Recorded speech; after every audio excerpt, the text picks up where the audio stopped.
Dugan Ashley's going buck wild. Going buck wild. Already did a stream. I'm just like, it's a bad idea to feed gremlins past midnight. It's a bad idea when Dugan starts doing streams after midnight. That's okay. This is what's happening. Who the fuck we got in here? We got anybody in here? Hey, thank you, YouTube, for letting fucking viewers get in here. Fuck.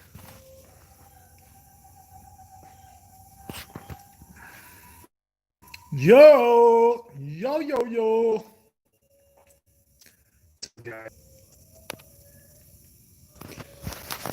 All right. All right. How's everybody? You guys doing good? Everybody have. What are you guys doing on fucking Friday night watching me this late? Tennessee Williams. Tennessee Williams is kind of weird.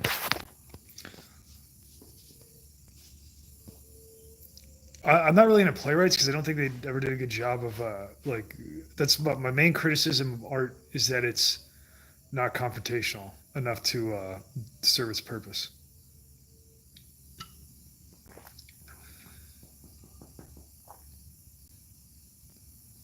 Or yeah, we're doing a fucking Ted shed. Ted shed fucking.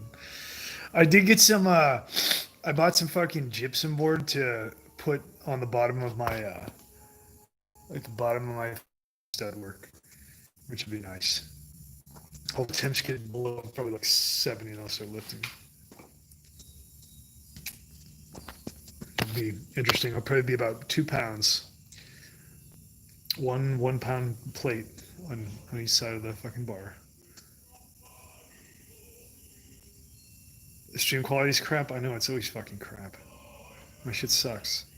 What does it look like? Is it like pixelated and shit? Like laggy? Okay.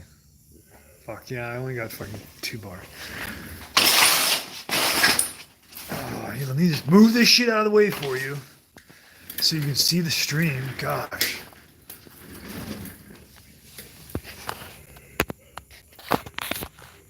There we go. Is that better? I got an extra bar now. Let me know if it's good. Well, because when I move around here, I'll prop it up with. I actually invested in a stand right here. Oh.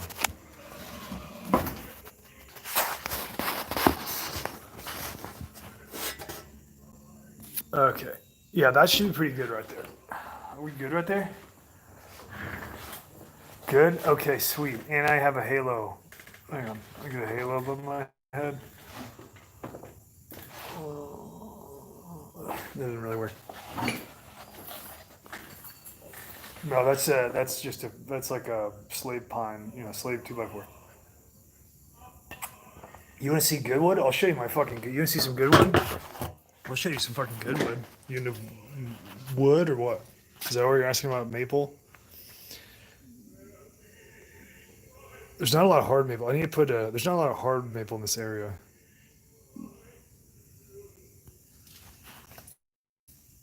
Here, I'll show you some good wood. I'll show you some poles. I'm working on a fence right now. You actually, if you harvest your own wood, you get really good, high quality wood, and the shit that you build with it, it's fucking incredible.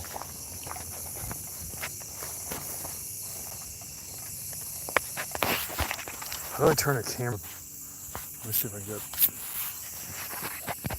fucking flat on there. Oh, what? You can't turn on the flashlight while the app is going? Man. I thought, hang on, let me find a fucking light. Hang on.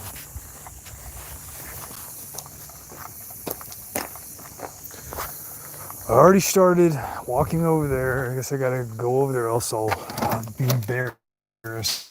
I'll look like some kind of idiot that's just like a lunatic making fucking live streams talking to people. I can't even back up the things I'm saying, man.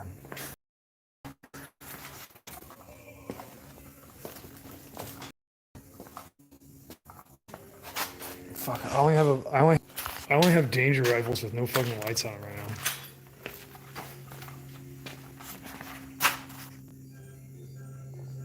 For real? Oh, Okay, I'll grab a headlamp. I should have a headlamp in the car. We'll grab that. Oh, Dark did something. He's talking about wet. He's talking about fucking wet sanding. Dark's talking about wet sanding. So I think he fucked something up.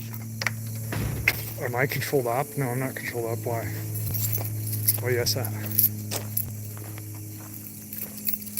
definitely not. I'd tell you if I was. What's the fence made of? It's not made of. It's made of nothing right now. It's made of fucking oxygen and fucking nitrogen mostly. Fucking helium.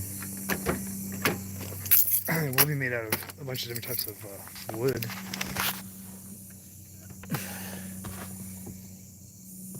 There we go. There's a fucking batteries in that.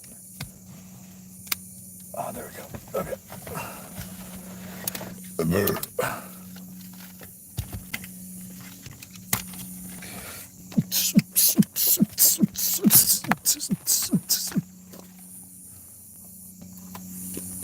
Alright.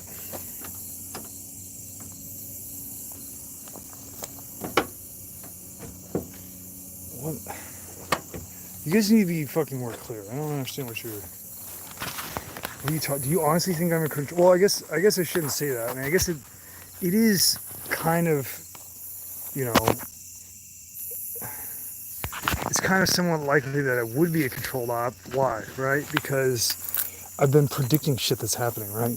And it's fucking coming true, right? So that could either mean that like, you know, there's got to be an explanation for it, right? The easiest explanation, since apparently, I don't know, is there anybody else that's doing this, like what I'm doing on the internet? I wouldn't know because I'm not using any social media. Is there anybody else that's like doing this and calling shit out it's happening? So this is all, like this right here, this is shagbark hickory. It's like a shagbark hickory pole. It's very straight, very long. This is all Osage orange right here. So those are like, you know, larger lumber poles. You've got like smaller ones. This would be like, well, that's an Osage. But other ones, like this is black locust. That's a black locust pole. It's just a short stick. You see what I'm saying? And then of course, like that's all just leftover from my fucking woods. From some, here's some stuff for next. It's not for this season. This is like next season's wood pile I'm starting. This is all Osage. We got. This is all, you know, that's hedge. That's all hedge right there. And that's hedge. It's got a really beautiful, you know, the fucking depth of the wood is really impressive, like in the color and the depth. Great bark. This is a bur oak. It's like a very old bur oak tree, probably like oh no, I'm sorry. What is that one? That's willow oak actually, which is actually a decently high BTU. A lot of people don't like it. It's actually okay. That's black locust. Fuck, man, I'm getting annihilated by mosquitoes. That's a bur oak, which has an amazing smell. Almost smells like ginger or something. That is hickory. That's all hickory. And wood poles are really useful. I mean, you can use them for all kinds of shit. I mean, even like just like the most simple shit, right? Like I grow my, you know, for instance, here's a fucking. You could go spend some money, or you can use, you know, what is provided to you, and you can do shit like, you know, like you can run your like your grape. So you like run your grape of a fucking Osage pole, you know. You just run your grapevine up there, and you're, you know, good to go. And that thing's not gonna rot. There's not gonna be any rot. You don't have to finish it. You don't have to paint it. You don't have to stain it. You don't have to do anything. It's good to go.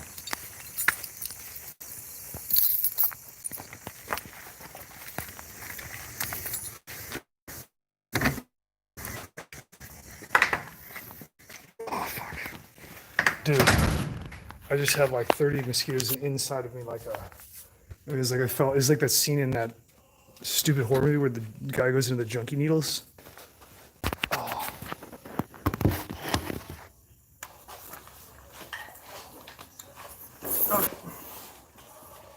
So,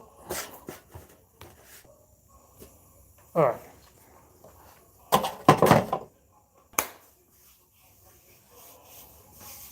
Oh fuck. So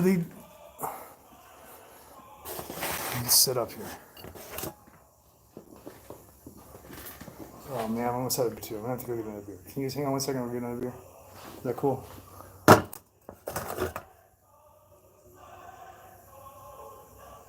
All the damn ticks? I don't know. I mean, I try to catch them before they bite. That's usually the easiest. What would flex though? What are you talking about? All right, I'm gonna get a beer. You guys make me stressed out with your silly wood comments. Make me have to drink. You're driving me to drink. Ridiculous.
Somebody was asking if I was a controlled op earlier while we were outside. If you just got in here.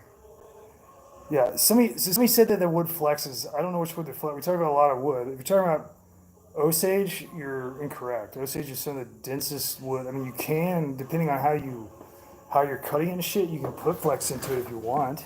You can put like bow flex into it if you're building like a bow or something. If you're talking about like a fucking, are you talking about like a 4-inch diameter log? It's not gonna have it's gonna have the least flex out of like any wood.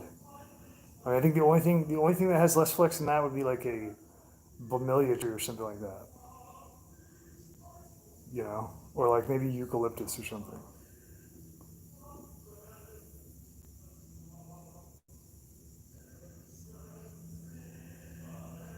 Oh, flexes for the camera. Well, I don't know. You're talking about wood. The wood that you get in the store sucks.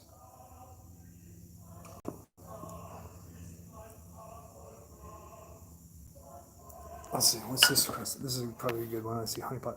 Do you think you'd be a good honeypot to sting military-aged males who are smarter than to identify with the Boogaloo movement in conjunction with the alpha suit, like ascending your DD-214 part? Uh, I don't think I would because I don't think I'd have my shit together enough. But uh, like they don't. I mean, you're thinking too specific, right? You're thinking too specific. You're thinking like you, you're thinking like they gotta come get you. They don't need to come get you. They need to make you think that like you're running away from whoever's coming to get you, and then you go to them. That's like the whole that's the whole thing. Like you are the weapon of the fucking world government. This is the whole thing, right? I can't I can't tell in comments who you guys are, right? Because half the shit that people say in here, basically imagine in my head I imagine a bunch of like 20 year old Israelis sitting around on computers, like in between fucking yeshiva class. Like, I don't know what the way that some of these fucking comments are. Using like anime fucking avatars and shit. I mean, some of the shit that you guys say is just. I mean, it's like I don't know if it's possible for a human being to actually think that unless it's. Yeah, that's fine. Agent assigned to my case. Are you getting any good leads? You fucking seeing a lot. You're probably like seeing a internet history of like flowers and stuff. Looking at fucking taxonomic identification of flowers and shit. And black.com.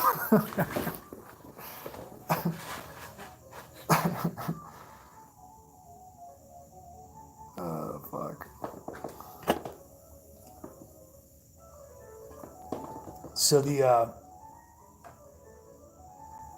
I've never made it. I have a family member that makes it for me. The molasses beer, I've never made it. I need to make it. I need to get his recipe. I like his shit. It's good.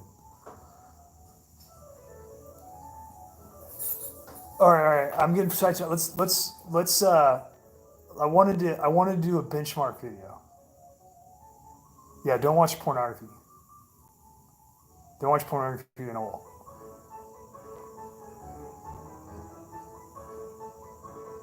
I've never eaten pigeon.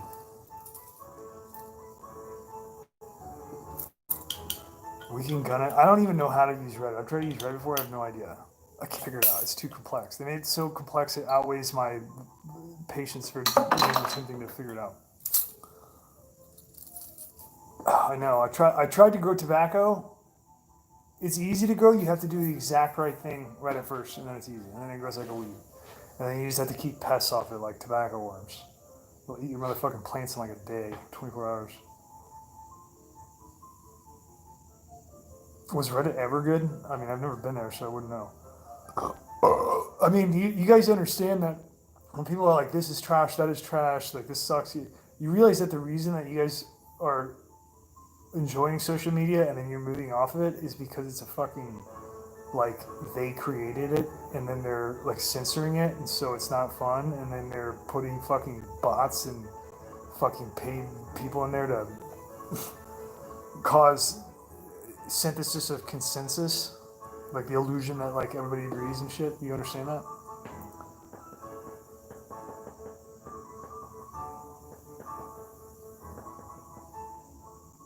The chans are not free. Are you kidding me? You think the chans are free? You think the chans are like the catch-all where they're like they did away with everything else and they like go into the chans. All the dissenters go into the chans. You know what's free is if you fucking go meet up with somebody and drink a beer together. You can do it with as many people as you want. You can all talk about whatever you want. You can fucking take your dicks out and show each other if you want. You won't even get censored. I mean, I wouldn't recommend that. I'm just saying.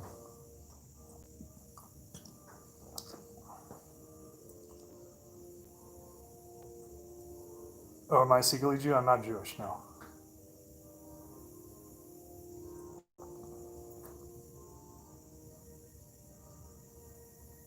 A transferable M60. I don't think you should. I don't think you should buy a transferable M60. I think you should buy an M60 kit and build one that's off the books.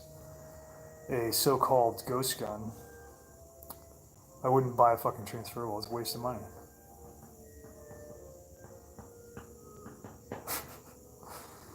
Oh fuck. All right. So look. Okay. Let me just address it right up front. I don't want to have any. I'm not Jewish, and I'm not a. I'm also not a like a subversive or fucking esoteric honeypot, or fucking fed. All right. So I want to say it direct because sometimes when people do that stuff, I almost didn't say anything because I just forgot about it because we're moving on. But I was like, wait, I should probably be like totally direct on that just in case somebody's watching this.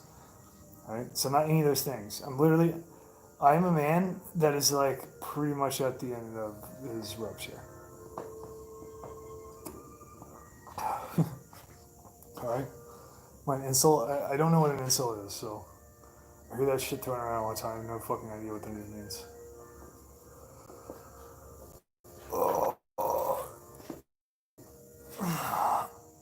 I'm not showing my shit. I fuck off. I'm just saying fun of the boys and Broski shit. You were joking, right? But it's like an apocalypse situation. Like you really want an M60 or Ruger 1022. A Ruger 1022 with a cheap ass red dot and a fucking oil filter can on the end is going to be more effective than an M60. Like in general purpose, like use over a long time where you're not going to get any support or parts or anything like that. Like 1022 is going to be better. You can feed yourself. You can fucking take threats out silently.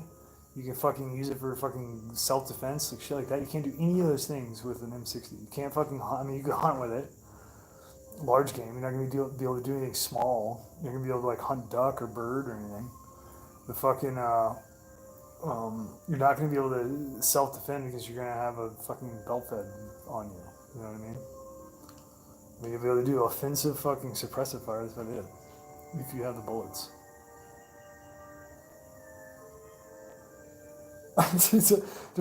Fuck yeah, my 22 with the homemade can on a Form 1.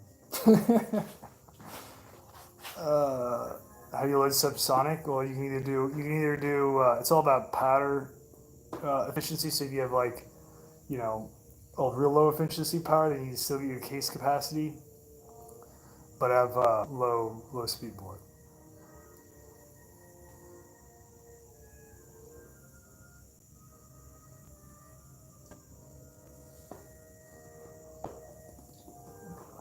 Brain with there. 22's alright. I mean, I wouldn't do a 22 is not appropriate for like uh, fighting, but it is appropriate for murder. We'll put it that way.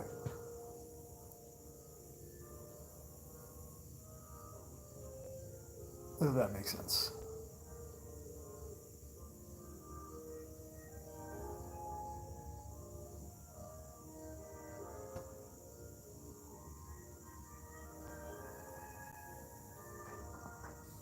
All right.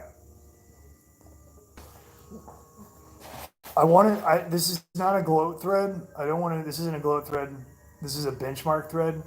So I put a screenshot. There was like if you've been watching this channel, originally I put I did like videos to when I was first starting to do the streams. I was getting kickback from ARFCOM, right? So then I started to do response videos to ARFCOM, right? Like trying to get now. Part of that is like engagement, just like engaging gun community people that are already watching the video, and to I mean, it's just kind of like for fun, but also just to fucking shit test, right? Like just to, and the real reason that I want to do it is because I know what's going on in their forums, and guys that are in there may not know. Maybe they do, maybe they don't. So I just want to like shit test them, right? And then that ARFCOM thread just like kept on going and kept on going. And then I went back in there, I checked in that uh, into that old thread, and I had seen it had like a bunch of more pages, and there's still people that are like, whatever. The now, so what I wanted to do was just kind of think about the difference between when we started and now, like the difference in the society, the difference in what's developed, right? There's no. I mean, when I start, so I first started getting on. I don't remember when was the first video. Does anybody remember? I can't remember what fucking month it was. But I started going on Twitter like a madman in December.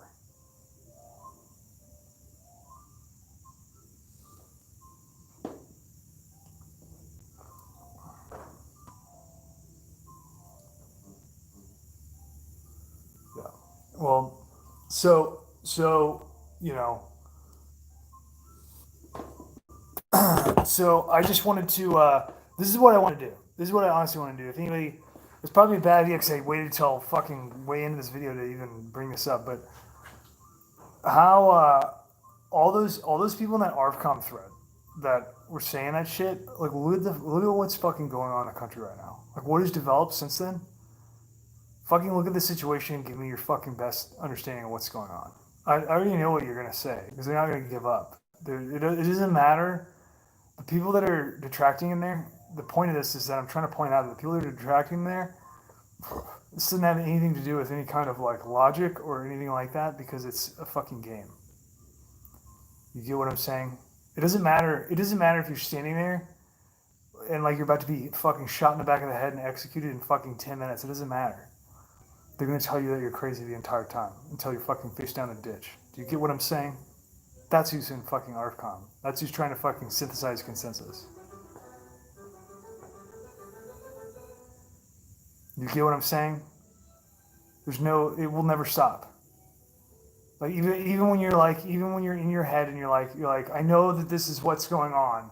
Like, am I crazy? Like, like if you're in ARFCOM and you're like, man, the things that Dugan's saying are coming true with these guys in ARFCOM, but I don't know, man. Like, they seem like prominent ARFCOMers. They have lots of points.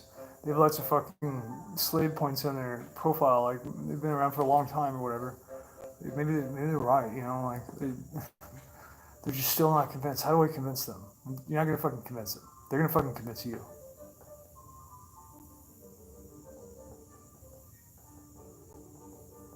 How the fuck should I know where Sam Hyde is? I don't know the motherfucker.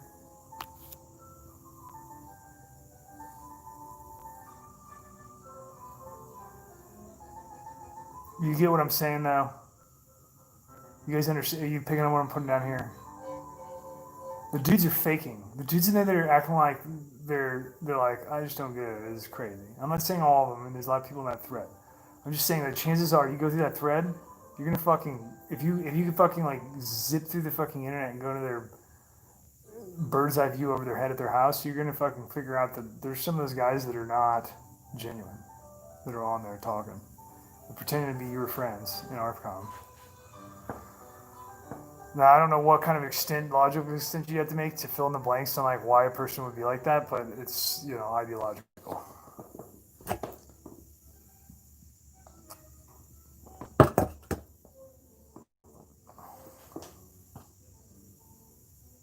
I did not see that. Who got arrested for posting a YouTube video?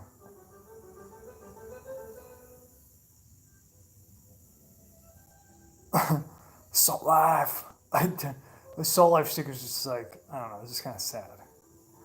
They annoyed me at first, and I just realized that everybody's a victim.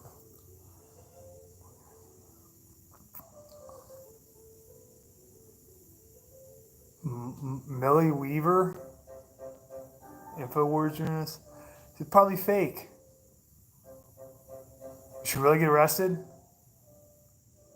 Did anybody go and look up the fucking county report? Did anybody call the county jail she's in and verify that she's actually in county? What the charge is? Yeah, they're all over fucking Salt Life stickers are all over fucking Florida. They're all the way out here. I see people in Missouri with Salt Life stickers, probably from Florida.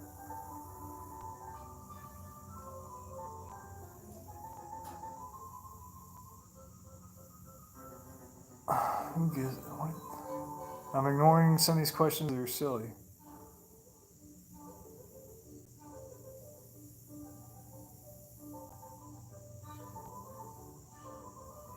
Did anybody look it up? Did anybody look up this arrest with this chick? Is this chick, right? Her name's Weaver. Is Alex Jones an op? Yes. Well, if I turn up the music, you're not gonna hear what I say. Just go listen to the song.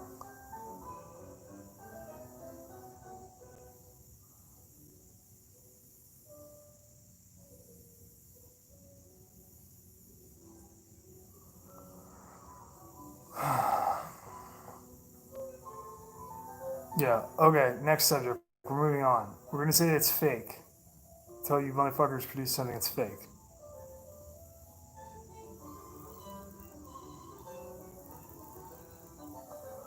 All right. What's the next topic here? I wanted to.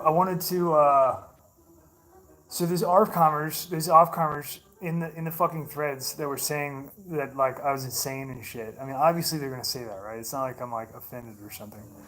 Like the people that are saying that I'm insane and shit. Where are you now? And what's your excuse? Maybe you should go into ARFCOM and explain your theory on why you're where you're at, like why you have you're basically like pre-Civil War right now. It's escalated quite fucking quickly.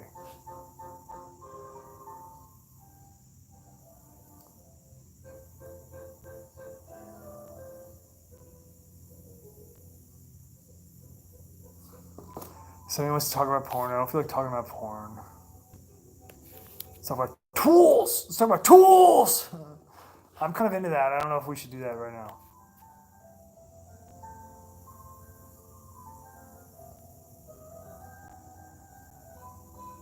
Not checking your heroes out there. That's what I'm saying. The fucking heroes standing up like the fucking people that have been like burning the shit. Not it has nothing to do with promotion. This entire project, whatever it is, whatever you want to call it, this extended like virtually looking to be a lifetime fucking psycho rant that I'm doing here on this, speaking out to you guys to try to warn you, whatever it is, you know, there's a lot of people that fucking know about it and that have watched it and they don't give a fuck. They're not gonna do anything about it. Whether or not I seriously doubt that they're fucking that scared. I don't think they're that scared about like losing their, freedom or life or anything like that. I think they're just like undecisive pussies, and they won't, they're thinking like, maybe I'll get some benefit if I stand on the fence. Like, you're not. You're gonna fucking lose everything. Even if you fucking fight for them, you're gonna fucking lose everything. Switch up on your fucking those fucking switch you up on your team like that. Fucking go down.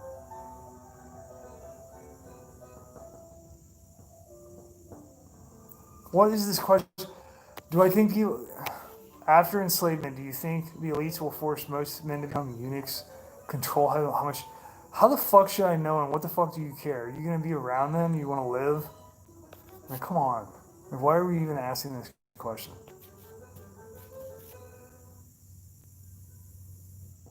On compounds of like-minded people. Well, I've never met a really like-minded person, so buy tools on eBay. I love LMFAO. I buy some tools on eBay sometimes. Sometimes you can find good deals on that. I don't recommend eBay. It's just they fucking consolidate everything anyways. It doesn't even matter. We're not doing Amazon. Amazon's like the Walmart of the fucking web.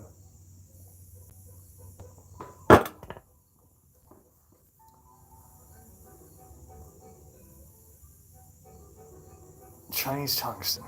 Man, we are all over the fucking place, aren't we?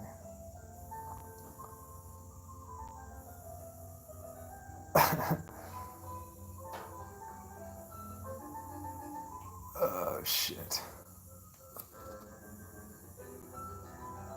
Yeah, well, here's the thing. So, Shane says, you get frustrated easily. I've only seen a few of your streams, and this is the impression I get through. Well, I'm just fucking making them to talk to you. That's it. I could just go on about my life and not do them.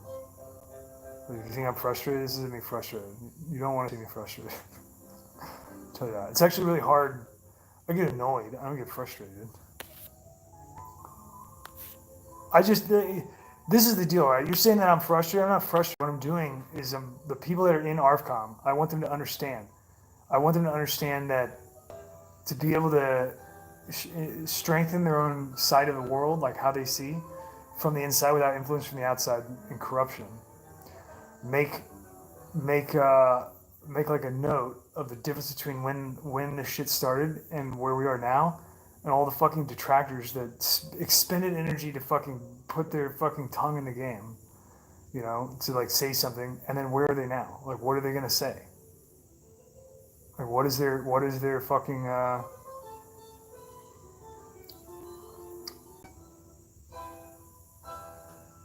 what are they gonna say? I want to know, because I want to hold them accountable, not because I want to say I told you so. I want to hold them accountable so that they can speak for themselves.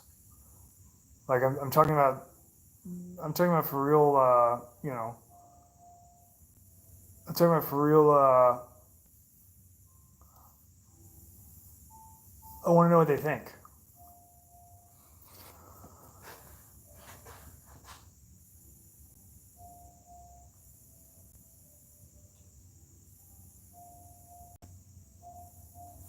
Is there? Wait, it's still valid. Stop asking questions. I'm gonna kick you out.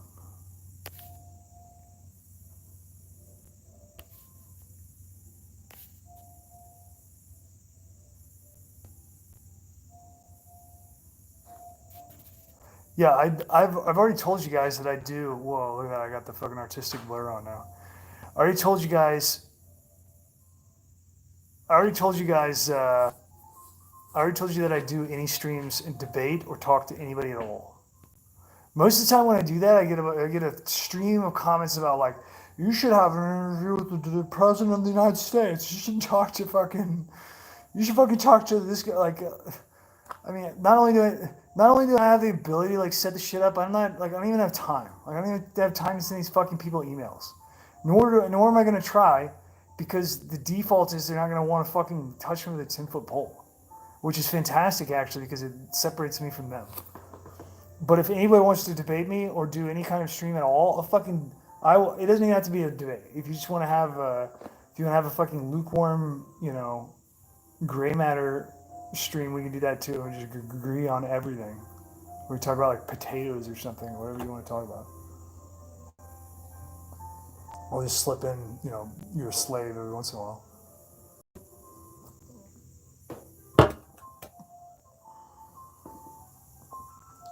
Yeah, I'll do a fucking podcast with anybody. Is he gonna contact me and send me an email or what? Do I have to like send him 20 emails and fucking call him at his mom's house and shit? Like you can't fucking just say like, you want to do a podcast here this time? Let's say yeah. If I'm working, I say I can't do it. I'm working. Can I do it 3 hours after that? Or fuck it, maybe I'll just talk to my boss and see. Let me do a fucking interview on like cleaning up shit or something. He's like, like fuck, no. What's that? What's that? Yeah. Happy to be here. Happy to be here. Drop my phone into mud. I came here because I wanted to talk tactical. Fuck, I already opened up my other beer tonight. Darn it.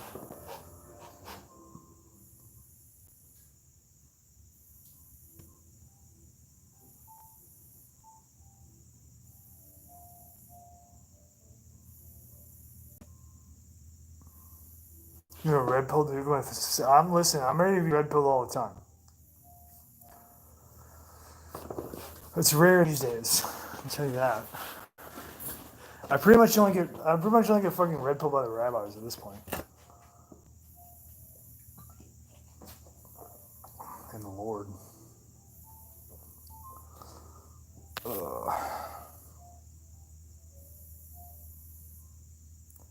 Yeah, I guess you've seen the Tac Talk video, haven't you? Yeah, you've seen. I tried to hide it from you, but people saw it.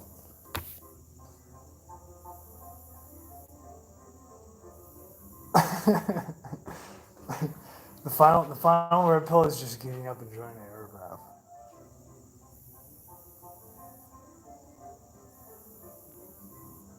Oh man, you guys questions. I'm drinking a Pilsner.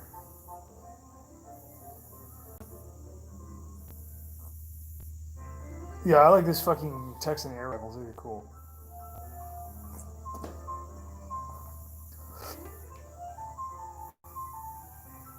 My past work? What are you talking about?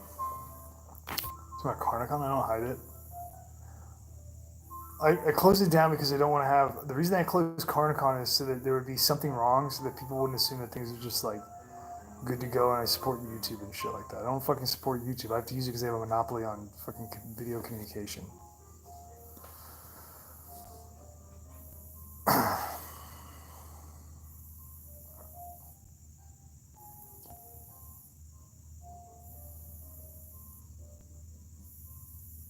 Yeah, I like APA font. It's great. Yeah, it's all archived. It's fucking Carnicon easily available if you want some. I was thinking about piecing together another episode that I never released. I still got the footage, I think. I don't know. It's kind of distracting. I don't know if I want it.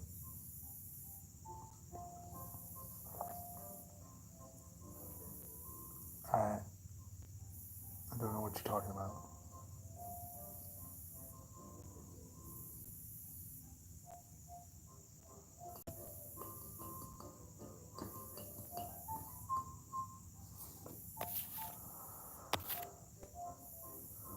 Oh, the Stirling engine, I think it's okay. The steam engines are good. I think the most impressive thing about any of the steam engine designs, you can run them off of, like, steam engines typically work well with dehydrated steam, which is high temperature. It's like high temperature steam. You can either dump a lot of energy into making steam in a pressurized vessel to come up with dehydrated steam, or you actually use an evacuated vacuum tube, which would be like the tubes if you ever look at like a solar water heater, where it has these things that look like fluorescent tubes, like all in a row. Those are vacuum evacuated tubes, and they're capable of transferring extremely high temperatures, like from the sun. So if you do a parabola, meaning like a half pipe, like if you do half pipe reflective with a fucking vacuum tube going through the middle, and you run like copper pipe through there passing water, you'll get fucking like dry steam out the other side. You know that? That's about perfect. It's about the most efficient you can get for like anything that you would do with steam. Yeah, nuclear reactor is probably the most efficient steam engine. You have to give away your nation and people though to have one. It's the only bad thing about it. It's the only downside of the nuclear stuff.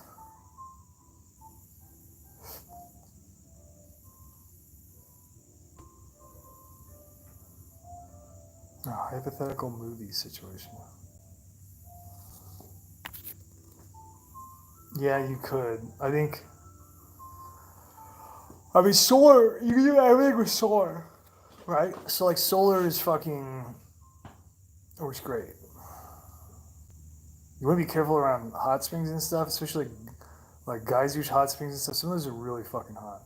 You fucking slip and fall in one of those motherfuckers, you'll end up being like a grease stain floating in the corner of the water.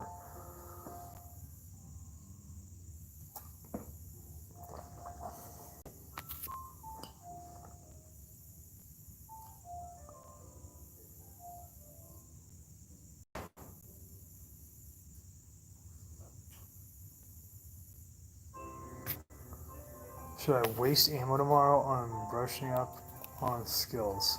Well, if you're wasting ammo, you're not really brushing up on skills, I'd say. If you're brushing up on skills and you need to, then it's not a waste. If you consider it wasting, then you're not brushing up on skills. Mutually exclusive.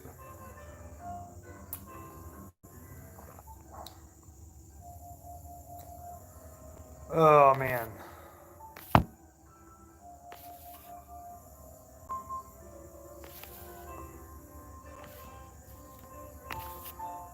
I do think NVGs are good if you can afford them. They're fucking expensive.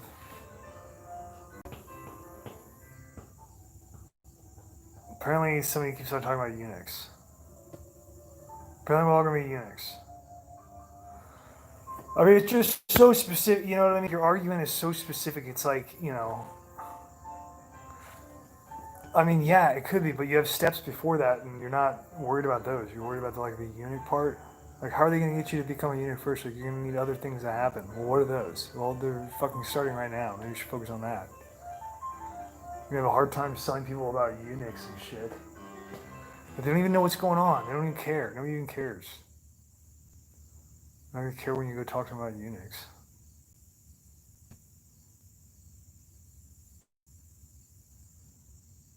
What are you talking? What?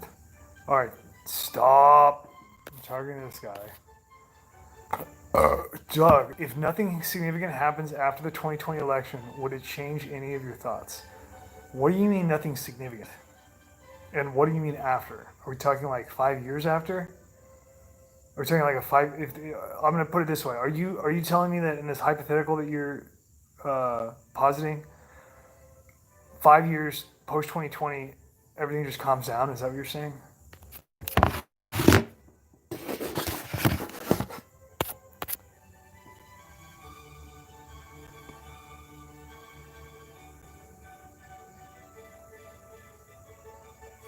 Whoa, I only do pouches, bro.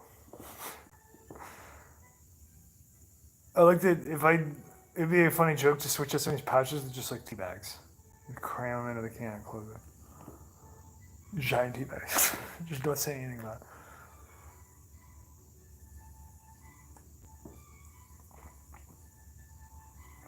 Fuck, this is taking too long to wait for your responses. Okay. So I'm gonna put it this way.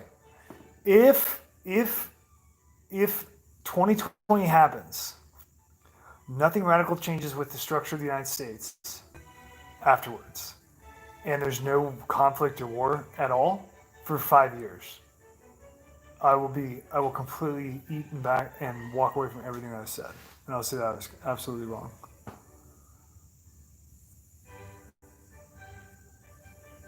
And I'll probably fucking spike my own water with fucking lithium at that point.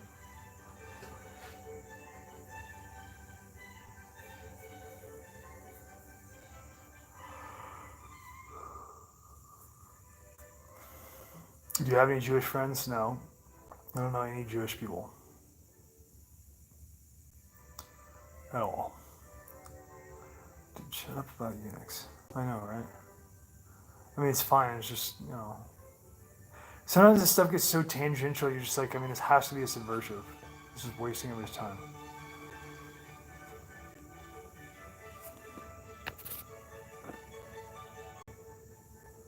I can be your Jewish friend? Yeah, sure. I'm fine with having Jewish friends, whatever. I mean, I don't need any friends. I have, like, I have a son. I don't need any friends. I have God. I don't need friends. I'm trying to get the fuck out of here, to be honest. The war, when Trump wins a civil war, I feel.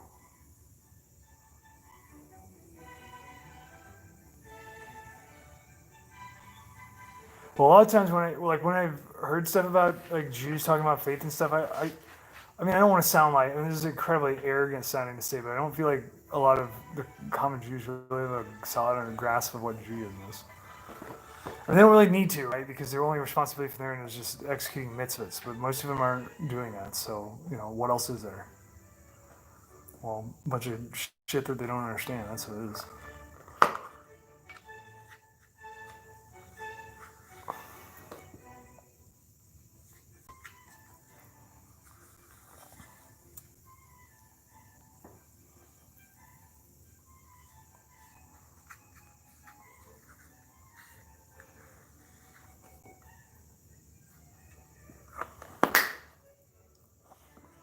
Yeah, so Aaron says the ramp up is not unique to the U.S. If you look at news from any other countries, it's the same. You're saying right now, or are you saying historically?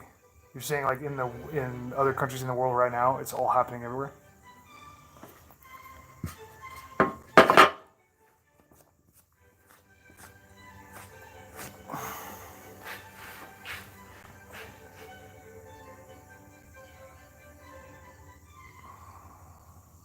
Please talk about tools. What do you want to know about tools, Luke?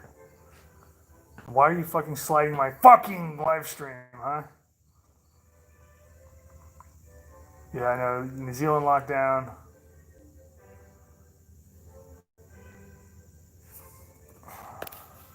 If the West succeed after Trump, when should we let them? I mean, what does that mean? What does succeed mean? Most people consider succeed to be like economic, and that's about the opposite of what succeed is. But people don't understand that.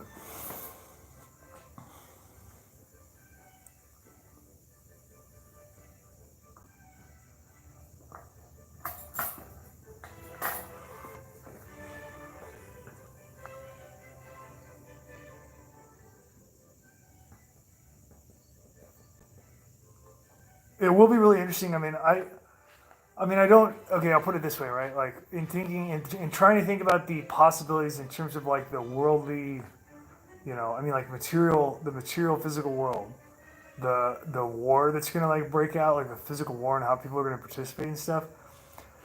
It is, although, you know, I do have a lot of dread about the mistreatment that people are gonna show each other and like the evil that's gonna come out of it.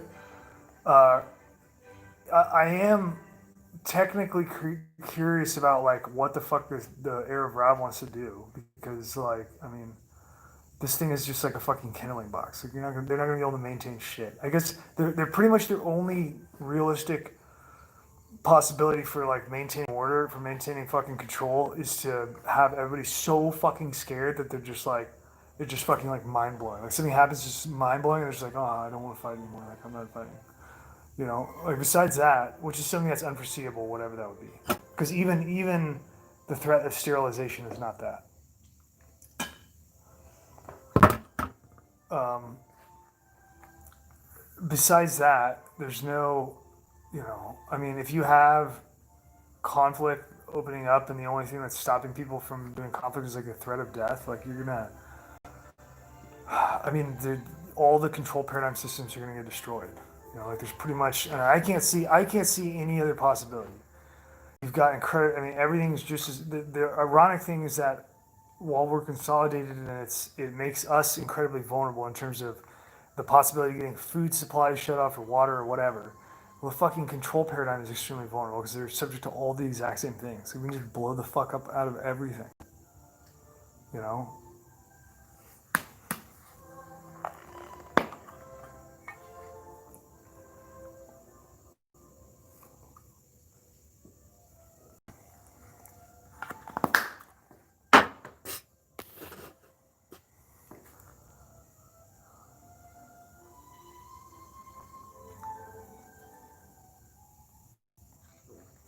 No, I'm not a fucking anti-Semite. First of all, you're an anti-Semite for using the word anti-Semite because Semites include fucking Arabs, and they're about 450 mil deep, and you're about what, like 12 mil for Jews. So you say when you fucking hog up the entire identity of a Semite, which like you're fucking kind of stealing the show there. You're the anti-Semite because you deny them their fucking identity. You want to hog it all. You want to hog. I mean, seriously, right? Like, I'm kind of playing Marxist tactics, right? I'm not genuine here in this. I mean, I am in a sterile, um, logical order, right? Like I'm what I'm doing is I'm showing you a mirror of like what people like to use, like like, oh, by that, I'll say like, there's fucking like 90% control of fucking Jews by Jews and independent executive agencies, and it's like, oh, so what you're saying is that we should, and they just come up with some kind of like Marxist scarecrow argument that no one ever had. It's like, no, I'm not saying that. I'm saying like maybe maybe if you want to live in a country and say that you have any kind of care at all about representative representation of the constituency, and if you want to, like, I don't think that there should be fucking like racial quota or anything like that, right? I just think that there's a problem when you have like an extreme minority. If you have an extreme minority group that is overrepresented in like the 10,000% and shit in power nodes, like key power nodes, then it's like obviously like like the system that everybody's assuming is going on is not what's going on, right? They don't know that. When they figure it out, then you're gonna get the natural fucking animal coming out. They're so dumb that they haven't figured it out yet, so they're not like fucking scalping you dudes. But it's gonna be bad. That's here. I gotta get a fucking power core. We're gonna die. We'll get back to that. Bear with me. Sorry, I know I'm really professional. Put a lot of time in these streams.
Oh, my apologies for that. We care about your viewership.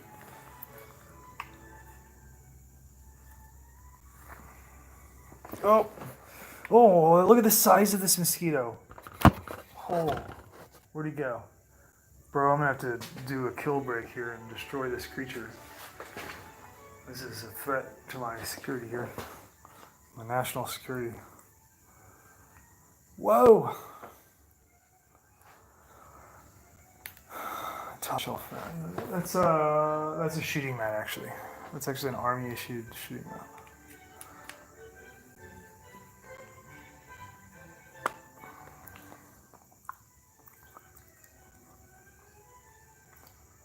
I just let him fucking bite me in the eyes. Who cares?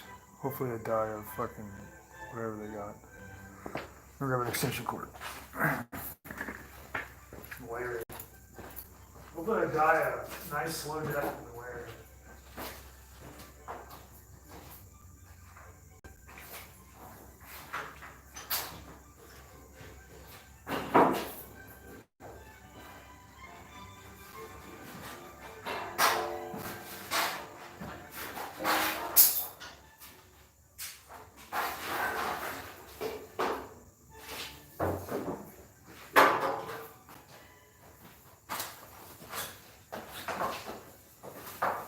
Okay, we're good. Let me plug this 30 amp extension cord in here for the cell phone charger. Oh, what's an ASMR? I don't know what that means. Does DOE do bioweapons? I don't know if DOE does bioweapons, do they?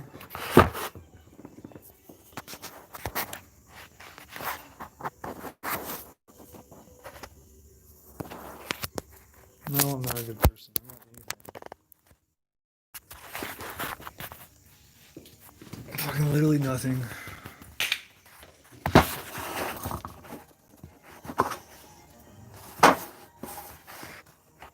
I agree. It's always good to have plenary chords. I know, I was just teasing. You don't have to correct yourself. I know what you meant.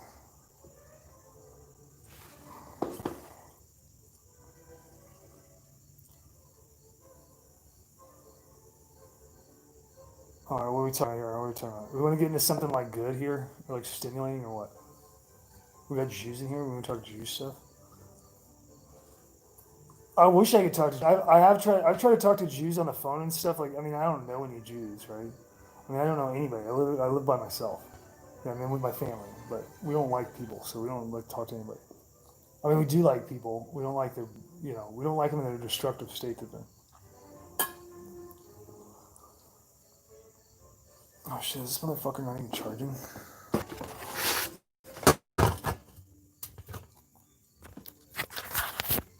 No, we're good. No, I don't have any children. I don't have any children. They don't have names. Don't come work for me. No point to talk with them, maybe.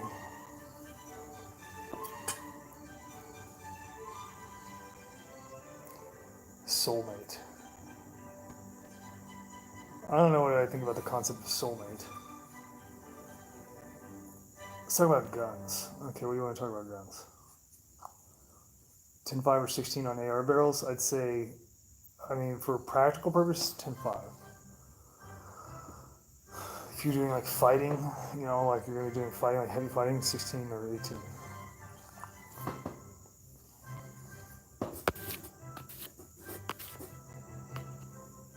Give me a rundown on think tanks and NGOs. You've talked about 1,000 currents. Anything else? Yeah, there's lots of them. I mean, what are you talking about? There's all kinds of them. So, okay. Is that cool? Can we talk about NGOs? And that's kind of like relative to the types of streams that I do. Do we want to talk about that or what? Body armor to wear for maximum efficiency would be no body armor. All right. So NGOs. So basically, you get the NGO system. Let's go broad and then get specific. Nah, Asian brothers like nah. Let's talk about gay pornography. So the fucking NGOs, okay, so non-governmental organizations. So this comes into play when you get the income tax. So when you get the income tax, it does all kind of funny shit with like what you guys know as money, right? And obviously, like the income tax came in with the Warburg family. They're the facade representatives that introduced it and lobbied for it in Congress, along with like Schiff, like the Schiff family. So it'd be like the Warburg and Schiff family. It's actually Rothschild, right? It's all Rothschild stuff. The so once you get the income tax as a system in the United States, and somehow the people are so dumb that they're like, yeah, okay, like I didn't like all the money that I had. Like it doesn't. Their number one priority is money anyway. So why the fuck would they want to like just like okay here you take some of it for no reason? Okay.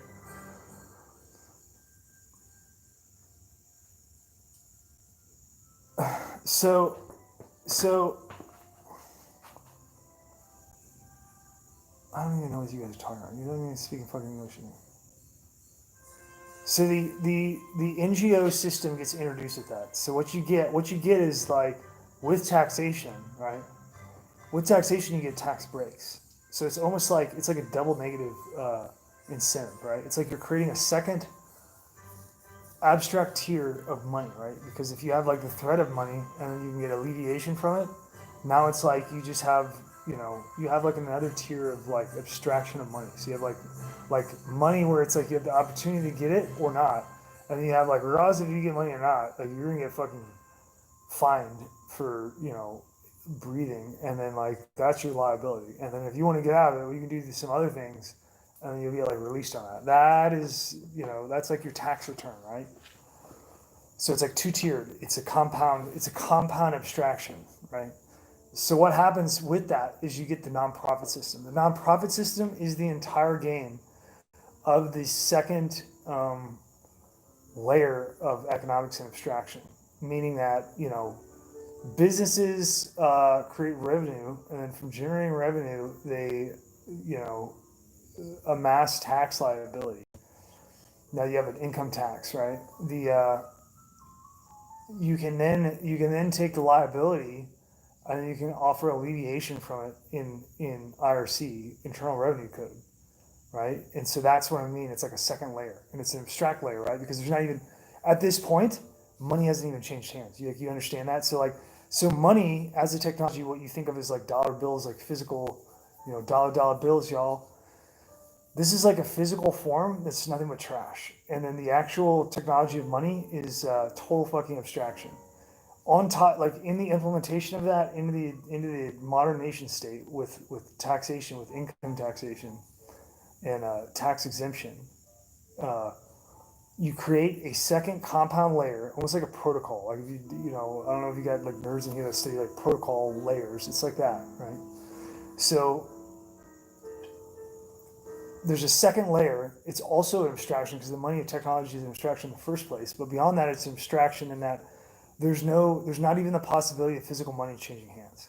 So everything that occurs in the second layer, there's no money exchange. It's all fucking vapor. You know what I mean? It's all the positing of like the notion of like money that's going to go somewhere or not go somewhere. You see what I'm saying? Does that make? Are we tracking so far? If you don't get that, then we're going to be really lost trying to go into NGOs.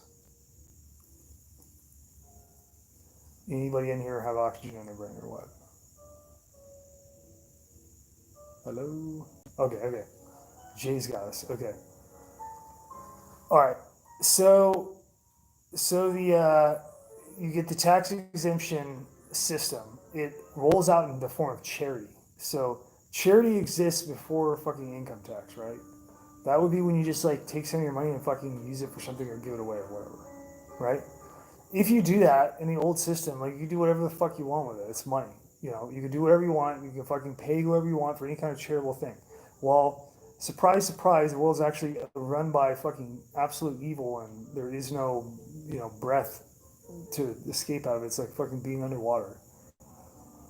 there is no fucking charity. Everything is, even, let's say that there was a charity, right? Let's say that the, like, what normal people think about charity, let's say that actually existed, where there's just people like doing shit for free, right?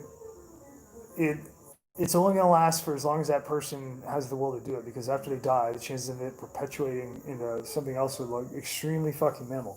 The only thing that keeps it alive, because of the inundation of money, is to make a profit model in that abstract system, which is the nonprofit system. That's what it is. So it incentivizes lifeblood of perpetuation, just like a for-profit business does, in a more abstract way.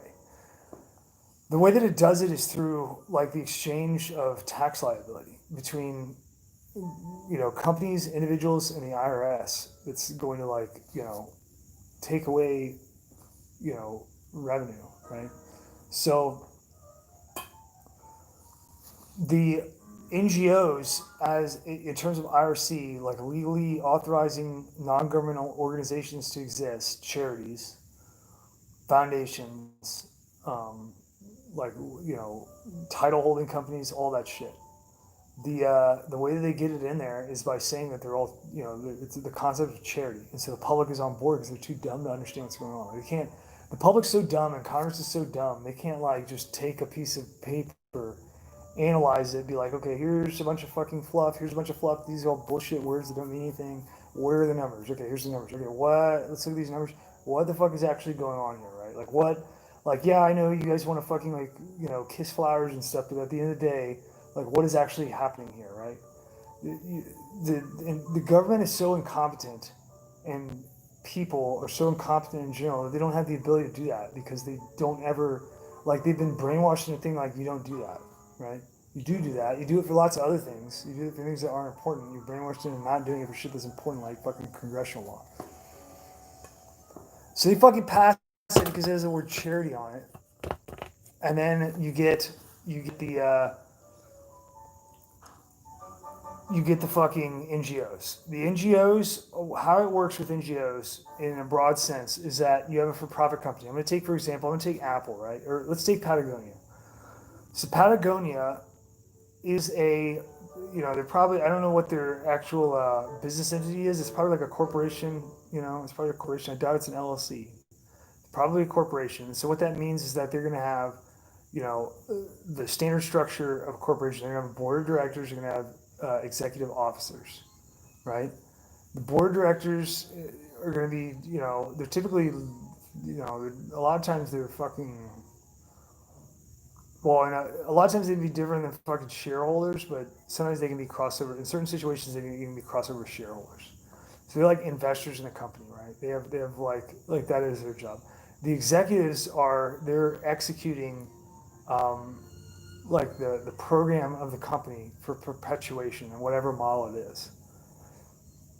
And what their models that they have to choose from to organize the infrastructure framework of how a company survives against the stressors, the natural environment stressors of economics and their legal system.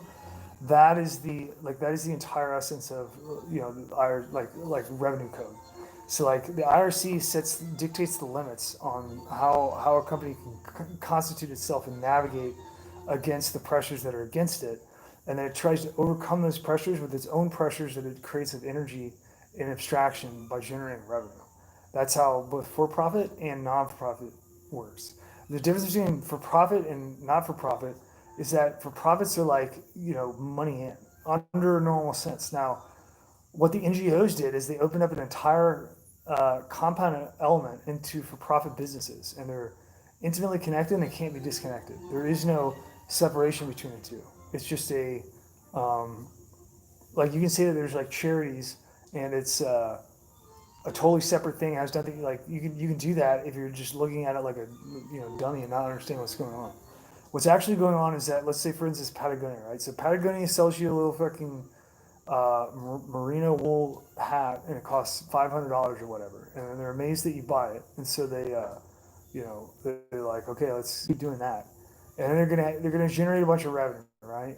Depending on how much revenue they're gonna fall in, because you have a graduated income tax because you're communist consumers, and you're too dumb to know that you're a communist. Because of that, they're going to get entered into a graduated income tax bracket, meaning that they're going to have a tax liability assigned to how much revenue they generate. It's going to be standardized in a tiered fashion. As you increase and produce more revenue, your liability of tax, you know, it parallels in its increase, right? So what happens, like, so what's going on here is that, let's say that Patagonia sells so many of these fucking merino wool hats because you guys love them. You're probably wearing them in the middle of summer or whatever, making like Ogg boots out of them or whatever the fuck, whatever you crazy wild kids are doing. You're basically just like giving Patagonia more money than anybody can imagine, and then Patagonia's got all this money. They're gonna be in a tax bracket, and then what they're gonna do is go, okay, like if we were just doing things simply and this wasn't a game, we would just pay all these taxes, right? But the reality is that there's no charity system. Like the charity angle is fake for nonprofit. So what they're actually doing is like when they start the Patagonia business, they've got a buddy that's already created an NGO, and so they have a nonprofit that's functioning in some kind of nonprofit function. The way that nonprofits apply to the IRS is so vague on their 1024s. When they send in their application, they say like, this is the nonprofit, blah, blah, blah, we're here to like make the world a better place. And then the IRS is like, son, this fucking thing's gonna make a difference. I think we got a winner here. And they fucking rubber stamp it, okay?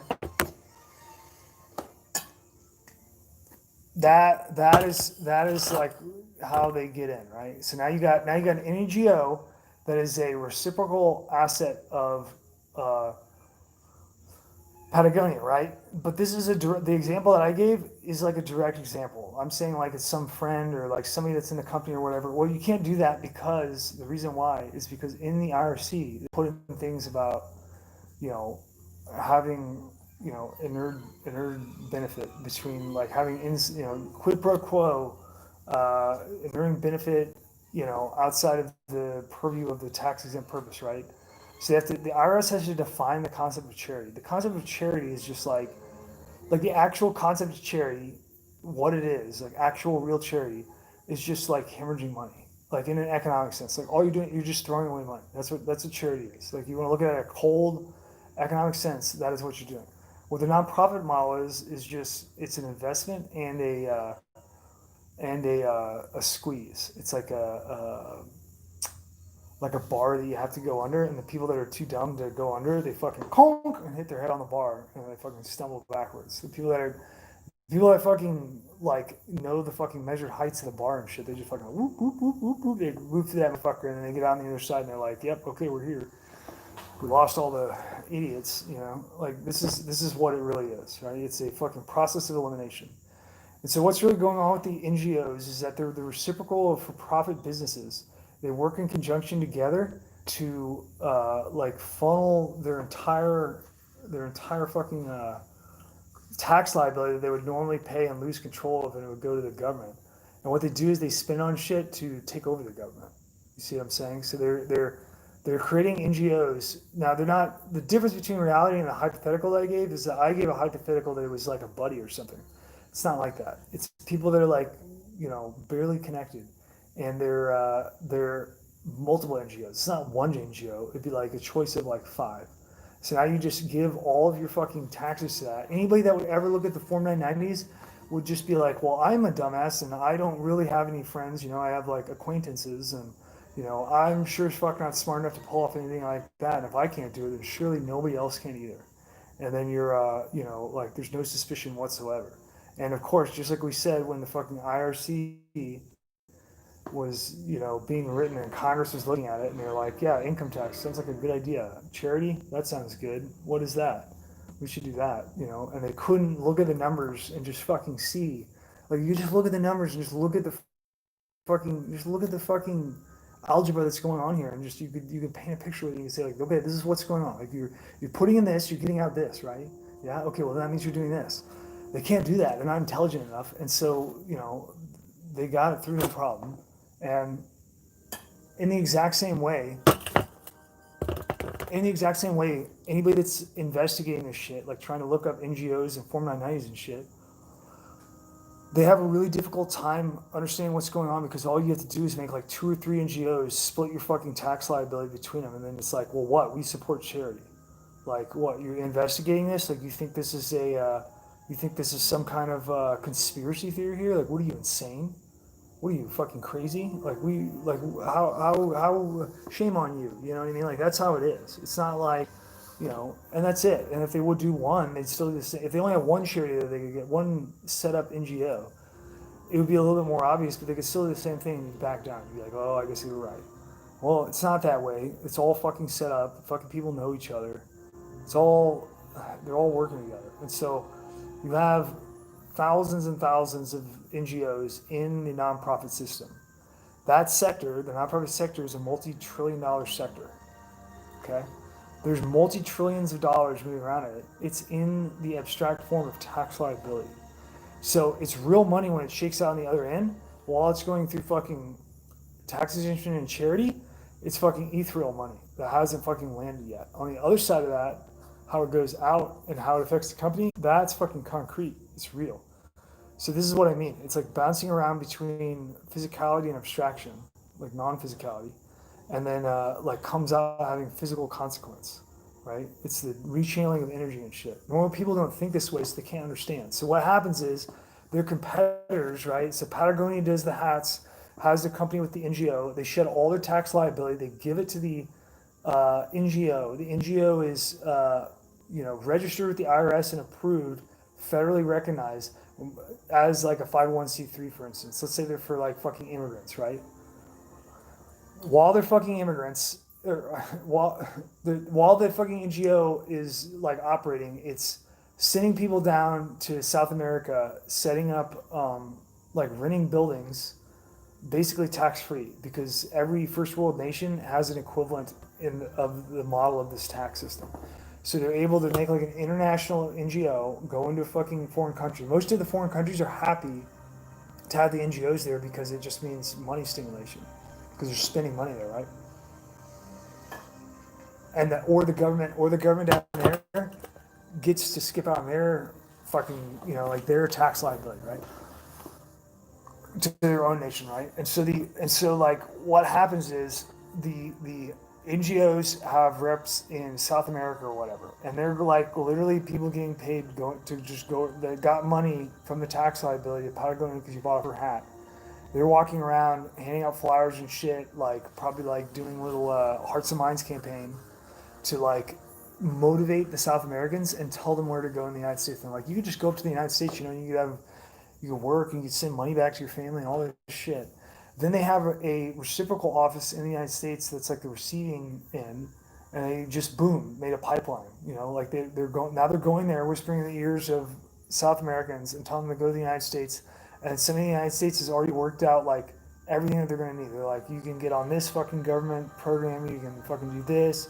Like we have this one apartment complex where usually people go for like the first 6 months or whatever while they're getting in, and like we've got an arrangement with the cops. They don't fuck with you there. Like this is how it fucking works all over the United States.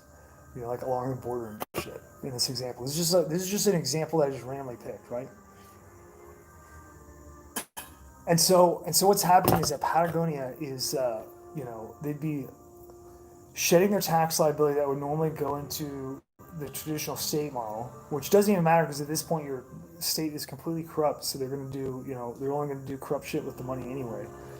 But before that, they had to do this so that they could use the NGOs to undermine the government. You see, and so by making leading industry, because they also know the banks, and the banks are going to give advantageous preferential lending and shit to these companies that are insiders to get them fired up and start up, right? Nowadays, it's so bad that they're just able to get fucking congressional approval, for like big ass fucking stimulus, like dump money into this sector or whatever. And there's like no fucking oversight whatsoever. These bills are so big that they're making, nobody can even read them. It's like they don't even have time to read them. The senators are told by their handlers, like, okay, sign off on this one, don't sign off on this one. That's what's going on. And so they're just pushing everything through. They're fucking corrupt as hell. The fucking NGO the difference between the hypothetical I'm giving you and reality is that Patagonia does actually give to NGOs. They give to fucking Alliance for Global Justice. And Alliance for Global Justice, you know, is like giving shit to Antifa. So in real life, what's actually going on, other than the hypothetical I gave you, is that Patagonia is funding Antifa. Okay, the Alliance for Global Justice. This would be like an old. This is like 3 years old in terms of those 4990s. Now, the way that the tax exempt system was set up is that when you do your tax return filing as a corporate nonprofit entity, like a 501c3 typically, you have to disclose on a Schedule B your donors. So anybody that gives you financial contributions over $5,000, you have to list them on your Schedule B.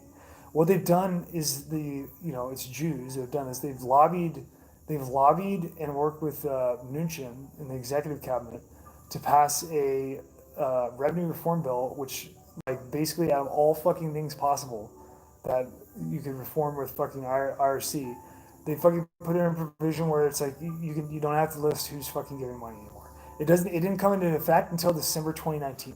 So what that means is that like everybody as of this next year, all the fucking NGOs that are destroying your country subversively don't have to file. Or I mean they don't have to file their Schedule B.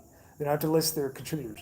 So what happens is you're gonna lose record of like all this shit. You're basically only gonna have from 2012 until December 2019 anyone who filed in that area to discover Schedule Bs. After that, it's going to be gone. Now, that's obviously a tactical decision because they're kind of like, covering down and moving the process along of separating themselves from public transparency, which was designed in the IRC.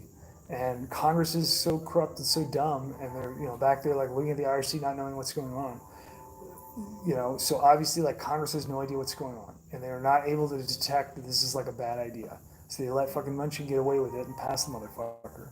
And then you got Trump up there pretending like he's Mr. America. He's a fucking enemy of the United States, and is a total fucking Rothschild subversive that's been implanted. And they've got his fucking balls in a vice. Guaranteed that there is blackmail material that's like a game changer, like life over for Trump.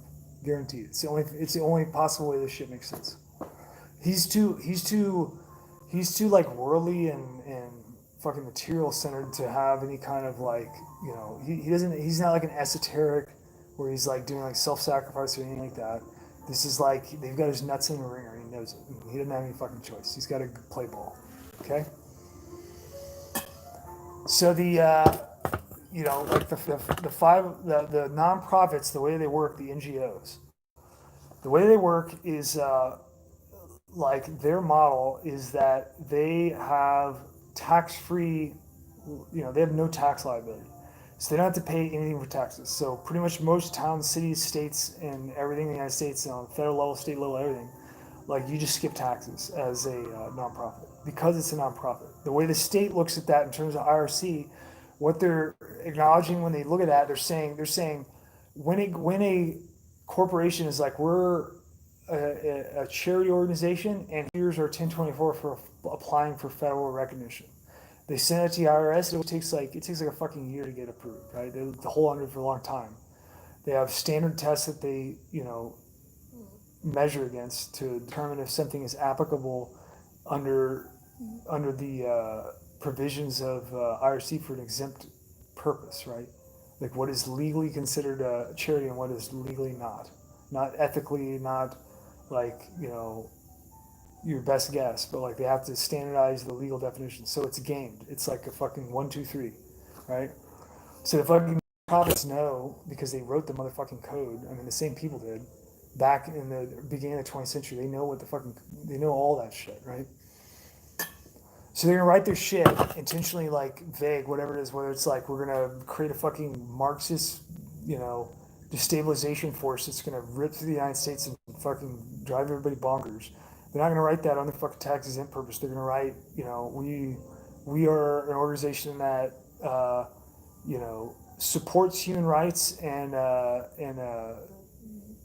promotes discussion about racial injustice and the First Amendment and things like that, right? That's all they're going to say, and the IRS is going to go, this right here, This looks pretty good. I think we have a rubber stamp that, right? And then they pass it through, right? And then the fucking NGOs are fucking set loose because they're not going to be stopped. Like as soon as you're compliant with IRC and you get your foot in the door, it's fucking unstoppable. Like you're not going to get fucking stopped. The history of this goes back a long way. So the only way, like in history, the only time that the NGOs almost got caught and the shit almost got blown out of the water was in 1950s. And what that involved was the Cox Committee, COX, and the Reece Committee, RECE, where they had a congressional investigation on un-American activities in foundations and nonprofits. And so these were congressional investigations where they went in and examined like the Ford Foundation, the Carnegie Foundation, the fucking Rockefeller Foundation. Like they examined all these organizations because there were people back then in government and business because things weren't as quite as severely corrupted as they are now. Like by now, I mean, it's you might as well set this motherfucker on fire because you're done. Back then it wasn't like that, right? And you still had people that gave a fuck and they were like genuinely concerned, and so they were, they're scared, but they're concerned enough to be able to raise enough hell in Congress to get them to actually launch an investigation. Well, surprise, surprise, they found in the investigation a determination. They had pushback the entire time. One of the fucking senators died during the fucking investigation. I think Cox died, maybe. It was either Cox or one of Cox or Reece died. He was old, but he died. Could be that he was assassinated. I don't know. They weren't that successful. They got a lot of pushback. They did come to a conclusive finding insofar as they did give a conclusion of the investigation the conclusion was that the Ford Foundation and Rockefeller Foundation and shit were all these it involved like majorly two foundations, Ford Foundation and Rockefeller, I think. And they came to the conclusion that they were like transitioning the United States into communism. That is what the fucking official fucking record says. And they're doing it through school. Like in that particular case, what they found out was that they were seeding universities with huge grant money. So like you had these foundations that amassed money from industry, from private industry, while you guys were doing your baby boomer stuff and like you just murdered your fucking ancestors in Germany and then came back and you're like, war is great for the economy.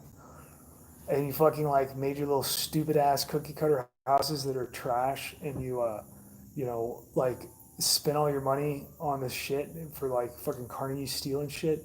All that money went into building these NGOs, and then you know what they did with it? They took it and then went in and gave giant fucking grants, private grants, to all the universities to fucking buy them out. And that is the reason that you have fucking Marxism in your school system. Your school system is just a fucking Marxist indoctrination camp. And that is what the Congressional Committee was investigating in the 1950s, and that's what they found out. And you know how fucking far gone it was in the 50s? Nobody could do a fucking thing about it, and the American public was too dumb to be able to comprehend what was going on. This was in the 1950s. You get what I'm saying? That's 70 years ago. So you had 70 years of fucking shake and bake since then. Like you can imagine how royally fucked you are now.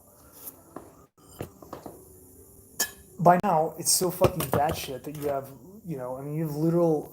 Let's take for example, to demonstrate how insane the situation is. Ferguson, Missouri had, obviously like Michael Brown got shot by a cop in Ferguson, Missouri and died. And then it caused, out of fucking nowhere, there were fucking like basically race riots and the National Guard got deployed, right? After this time, like particularly like when I became aware of this, it was actually through Alex Jones. So Alex Jones in the 2016 election, do you remember in the beginning of the 2016 election when Trump was getting going on his campaign, and you had like roadblocks and shit, like blocking Trump campaign and shit, and then it was like, like paid agitators that were coming out there to like try to deny it. And back then, because the American public was so dumb, just like they are now, they were like, people, like most people thought it was like organic. Some people were like, oh, they're just trying to stop it because it's Democrats. They don't want them to, like, without even considering implications of what's going on. You know, without considering like, is somebody getting paid here? Is there gigantic fucking amounts of money moving around to send people around the country and do this? Nobody fucking thought about any of that. They were just like, oh, the Democrats, like they want to take our guns and shit. You know, so far worse than that. So far beyond that. You know, it's a juvenile. I mean, fuck, man. Like you're gonna defend your gun rights anyway. You're not. So I mean, you haven't. It's not that you're not. It's like the history record already shows that you haven't. You haven't. All I have to do is take off one piece at a time. You'll just take it. It's already proven. You know, the fucking first one came in fucking 1934. Didn't do shit then. Didn't do shit for the last one. You're fucking done. It's not. There's no reason to think that's going to change. So Trump campaigns were getting fucking blocked, right? This also conveniently builds the narrative that there is a Democratic Party and a deep state that's like against Trump, right? Because obviously, if they're out there like disrupting and shit, conveniently in front of cameras all the time, like none of this shit happened in a vacuum. There were no fucking like roadblocks and shit where there weren't like the MSM deployed with cameras that knew to be there ahead of time. Like keep that in mind, right? Because that's the essence of what's going on here. So in doing this, you then had Project Veritas launch, which Project Veritas is obviously like a fake fucking world government esoteric alt media project, right? It's just they're just fucking like putting out the opposite media of what you think because you guys keep buying labels and you're not looking at the paper and the numbers. You're not reading the fucking algebra and saying, well, if you have this and this, then it equals this. You're looking at the fucking words, and the words say mystical, fantastic, super duper, and you guys are like, wow, that's super duper. It's not fucking super duper. You're getting fucked in the ass. Like, wake the fuck up, okay? All right, so James O'Keefe for fucking Project Veritas, which is obviously a controlled operation to foment the conception that there is a right-left shift, which does not exist. It's completely synthesized. Your right and left are entirely fucking synthesized, not organic whatsoever. Conservatism is actually derived from a poli-sci guy named Frank Mayer. That's an Eskimo, by the way. Just kidding. It's a Jew. It's a Jew. His name's Frank Mayer. He's the one that theorized and conceptualized what he called fusionism, which you know now as conservatism. He did that in the 1950s. So he's considered like the founding, philosopher and political scientist behind the conception of conservatism as introducing it as a like social engineering tool. If you didn't know that, you can look it up. You can read all about it. It's pretty academic stuff. It's dry. You're not gonna have any fucking like tits and ass on there. So hopefully you can pay attention if you decide. So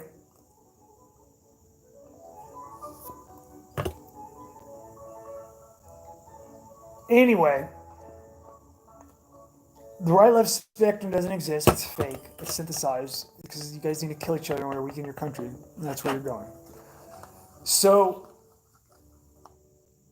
in Project Veritas, they did a fucking very courageous and brave undercover operation where they fucking blew the lid off of Democracy Partners, which is an NGO that was fomenting and funneling money into paying people that didn't have anything better to do because people are immoral and they'll do anything for money, including like sucking dicks or whatever. They don't care.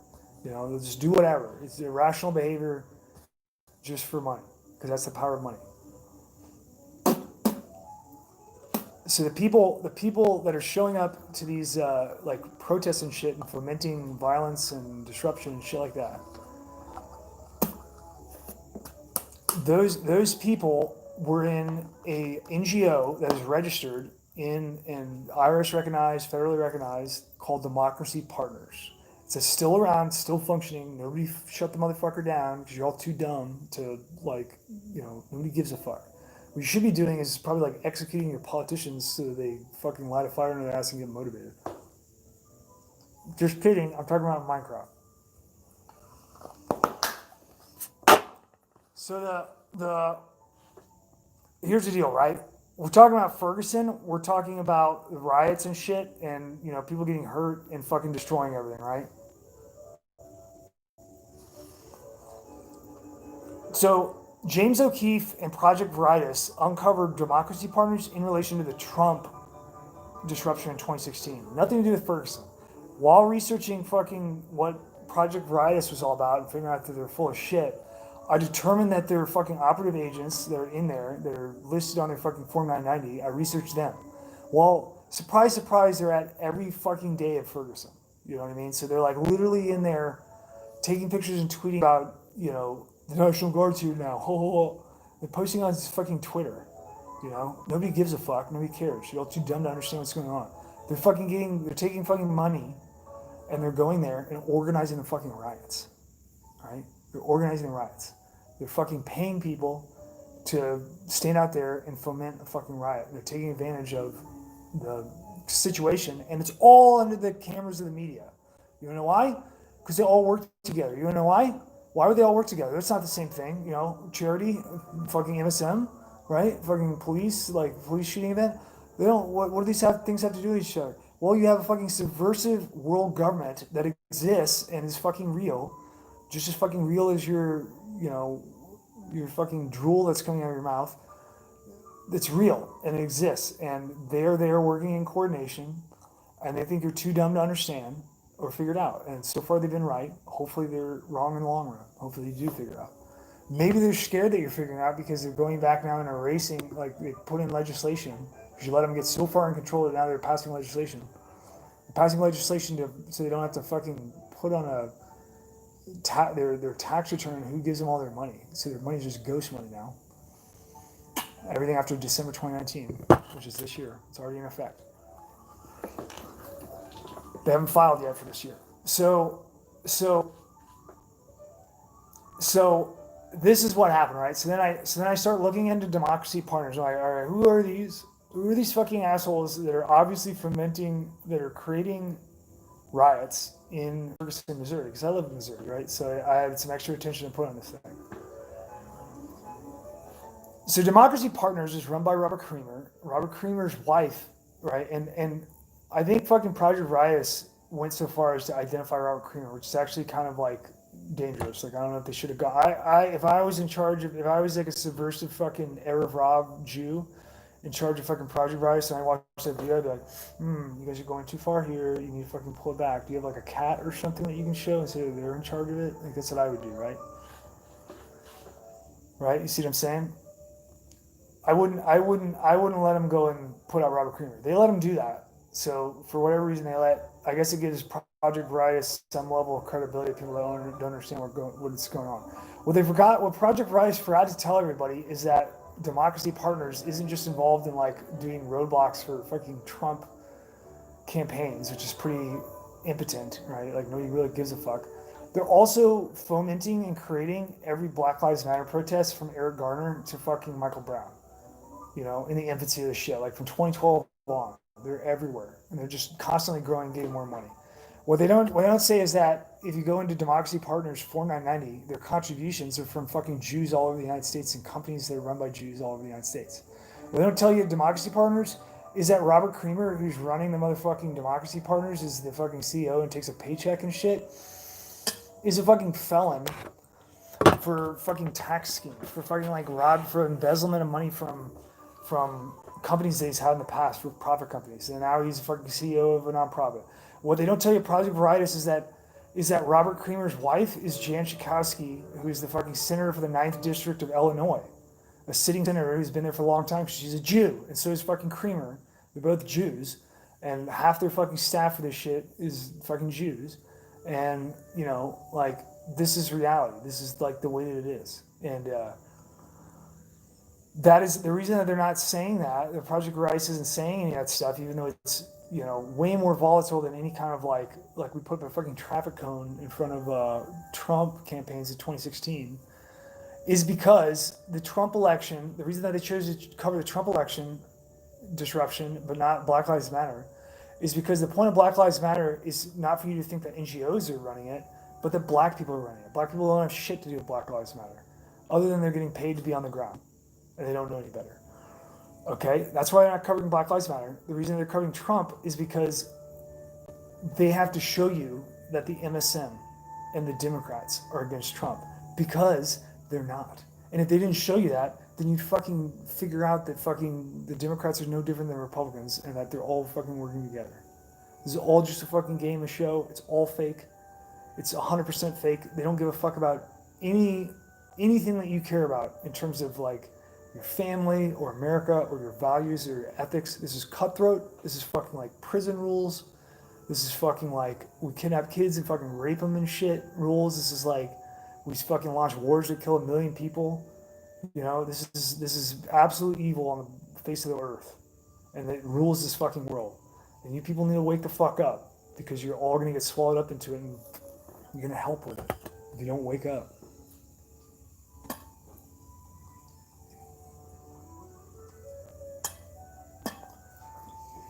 So, the nonprofit, the NGO, is not actually what it seems. There's no such thing as charity. The nonprofit sector is multi-trillion dollars. They have to, the way that they function is a little bit different because it's a reciprocal of for-profit, business infrastructure in terms of I'm talking about like the protocol framework, the economic protocol framework of for-profit industry, like what you consider as the economy. The non-for-profit model is a higher layer of that. That is in an abstraction before money hits becomes accounted for in a sense. Like it's not dealing with direct expenditure out. It's dealing with like tax liability as currency, and it's multi-trillion dollar, and it has real effect. And so the reason that you have NGOs all the place, all over the fucking place, and the reason that it seems like in these past riots that have broken out recently, in the last couple of months with BLM and Antifa, the reason that it's like, where the fuck did this come from? This came out of nowhere, is because all of the shit that you guys are buying, like when you're buying a fucking dumbass Apple phone that's spying on you, and fucking they're probably, you know what they're probably doing at Apple? You every time that you jerk off on your phone watching your porn or whatever, they're probably activating your camera. In some cases, like if you're high profile enough for somebody to give a fuck, they're probably able to activate your camera and get a picture of you jerking off, just so that they can fucking keep it in case they ever need it. And it's probably in a giant fucking database somewhere. Like, you guys understand that? This is how fucking bad it is.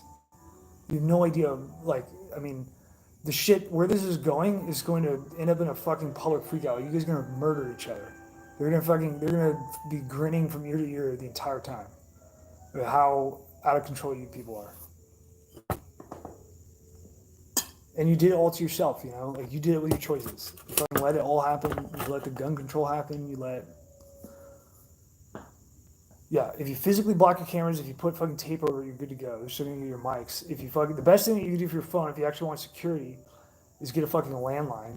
They raised the rates for landlines significantly in the last 10 years to discourage people from having landlines. Everybody has cell phones. The cell phones, you can disassemble your cell phone, and if you're like competent with electrical engineering, you can fucking desolder all of your mics and cameras and shit. You can do that. You can desolder your fucking GPS antenna and just use the secondary antenna so that you don't have constant signal being fucking sent out with location. Your phone is constantly sending out, you're sending out pings all the time. You're sending out data packets all the time. I mean, they're literally, so if you guys don't know this, like, I don't know what kind of people we have in here watching the stream. You're getting, like when you walk around with your dumb cell phone, you are recording inadvertently everything that you do all the time. Like, I'm not talking about like your phone and your mic. Those have to be purposely activated. They can do that. They can activate them if they want to. You have to be doing something to make them want to do that, but they can do it. Now, they can do it. It doesn't have to be law enforcement. They can do it from the angle of like, if we're talking about like corporate espionage, they'll do it, and they'll also do it with like if you're a political figure, anybody that's sensitive, they're gonna look for fucking anything. Like if you're an enemy of the Arab, they're gonna fucking pull shit on you for years. They're gonna try to hold it against you. Like any vice that you have, they're gonna find. They're just gonna fucking pile it up in a fucking. They have access to all that shit. You know why? Because they made it. Right? So your law enforcement gets access to it second, just like Amazon, right? That's Jeff Bezos. His actual name is Jeff Jorgensen. He's a Jew. Jeff Bezos creates, does cloud software for the CIA.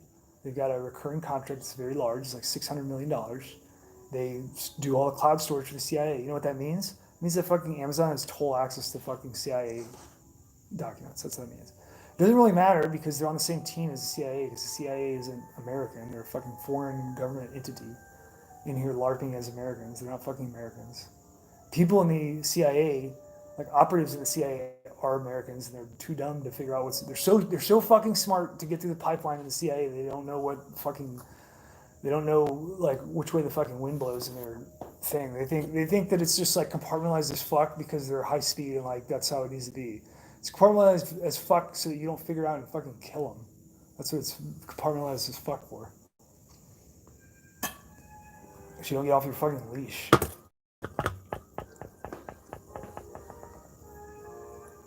If you're on a watch list, I mean, I don't know. Do you make any noise? If you make a noise, you're on a watch list.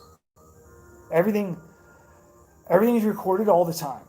Like in terms of your position, like even let's say that you turn your GPS unit off, right? But you have a GPS antenna, like your phone is sending packets, and like your actual like either your MAC ID or your IMEI is pinging towers, and they're gonna use like you're gonna use fucking multilateration. They're gonna every single time that your phone pings intermittently throughout the day, you are drawing a breadcrumb just like a fucking Garmin, watch GPS or something. Like you are drawing a map of like everything that you do, your entire habit, everything. They have fucking sparsing tools that can fucking like pull up a library of anything. So they're like, when does this person eat? Well, they're gonna see when your fucking phone stops and you sit down at approximately like noon, and they're gonna know what time you eat lunch, you know what time you eat dinner. They're gonna know when you take a dump. They're gonna know all this shit. They can look at the fucking lux level on the receiver, the optical receiver on your phone. They can know if you're outside, if you're inside. They know, I mean, all that shit is recorded indefinitely, whether you're a target or not. It's for everybody. Anybody that uses a phone. It's stored all the time. They keep it forever. So they can go back since, 2007 or 8 when people started using these types of devices, these types of smartphones. They have that entire everything recorded and cataloged in giant fucking server farms forever. So like, let's say that like you're good to go now. You do one thing to put you on the fucking list. Anybody that's investigating you for any purpose, whether a private entity or a government agency, can fucking go in and just review your entire history, like anything they want to know. They can just pull it up. You know.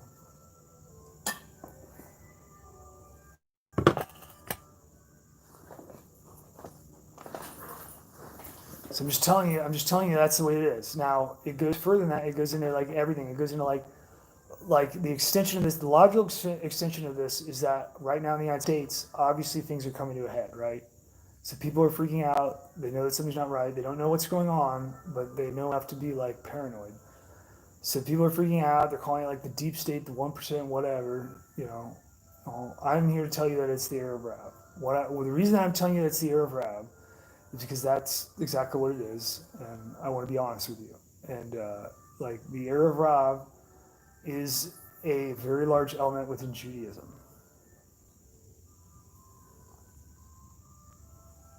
They're in control of the nations, and a lot of them think that they're the Torah, or like in support of the Torah, and they're not. And they're the enemy of the Torah. They're enemy of the Jewish people. They're the enemy of the Mashiach, which isn't here yet. Or, I mean, he's here, but you'll figure it out.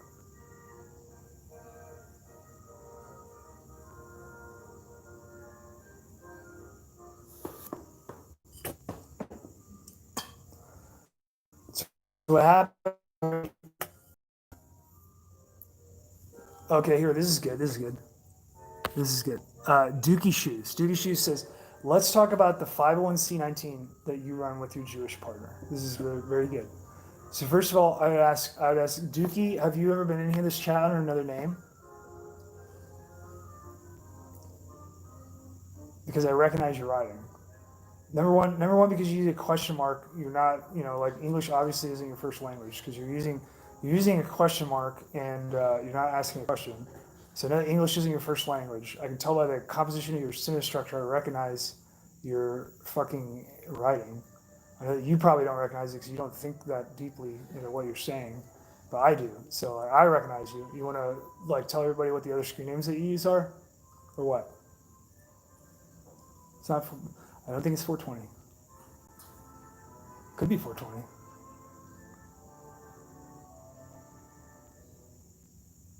You gonna list the screen names or not?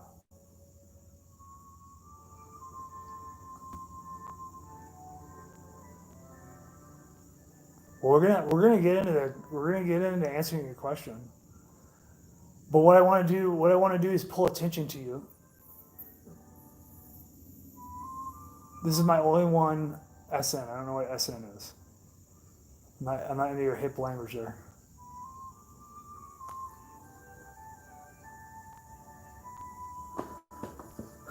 Oh, what is this? Yeah, Jake's saying something.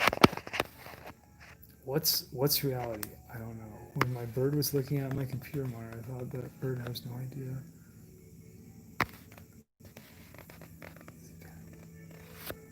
Okay, I don't know what that means. It sounds like too deep for me to. All right, let's not distract. Let's talk to Dookie Shoes. Let's talk to Dookie Shoes. Dookie Shoes, do you have any other? Oh, he's quoting Terry Davis. Okay. All right, let's put Terry Davis to the side for a minute, everybody. And I'm gonna assume this is what I'm gonna do. I want to bring everybody that's in this chat right now to focus on Dookie Shoes, and I don't want anything happening in this chat except for the conversation and topic that me and Dookie Shoes are talking about. Can we agree with that? Yeah, this is it. So Doogie Shoes says, let's talk about the 501c19 that you run with your Jewish partner.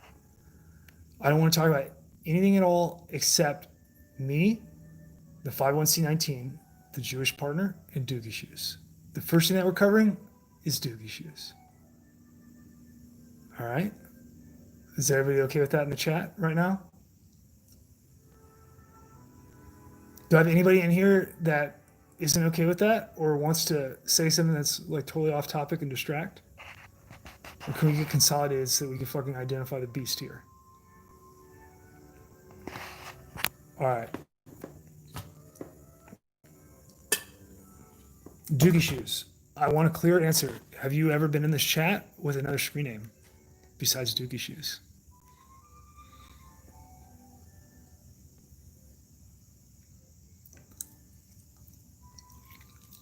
That's the first question. Doogie Shoes. No, you haven't. Okay. Okay. All right. Now let's answer your question. Let's get to your question. Okay.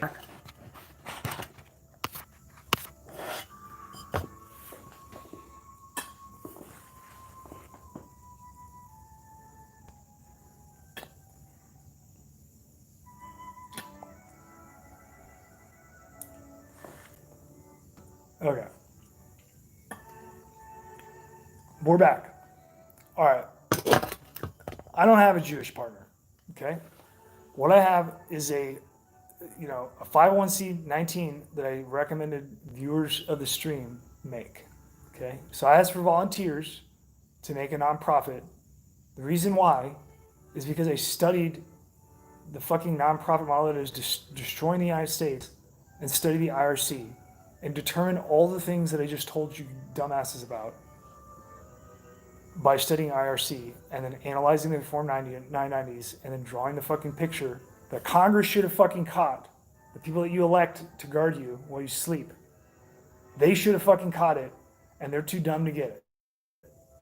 And so I fucking found it, did the job for them, and then now I'm telling you. And instead of accepting what I'm saying and looking into it, what you're doing is accusing me of nefariousness, which is fine and par for the course.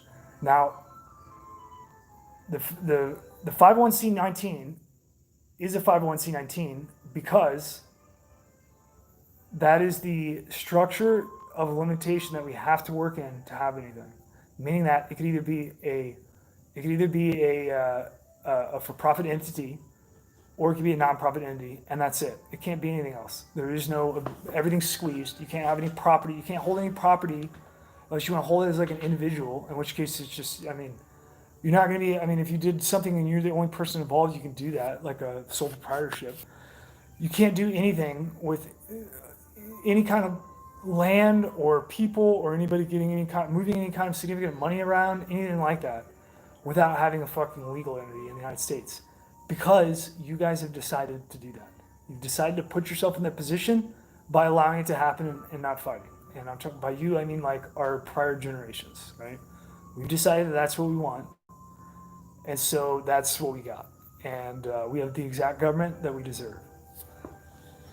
So, out of the two models, the for-profit model and the fucking non-profit model, the for-profit model has no there's nothing that you can do to do what the nonprofit is. The reason why is because the nonprofit model isn't the first. The first thing is you people need to have fucking auxiliary food available and places to go, like land that you're not going to go on and get shot for being on it because you're like trespassing on somebody's personal property.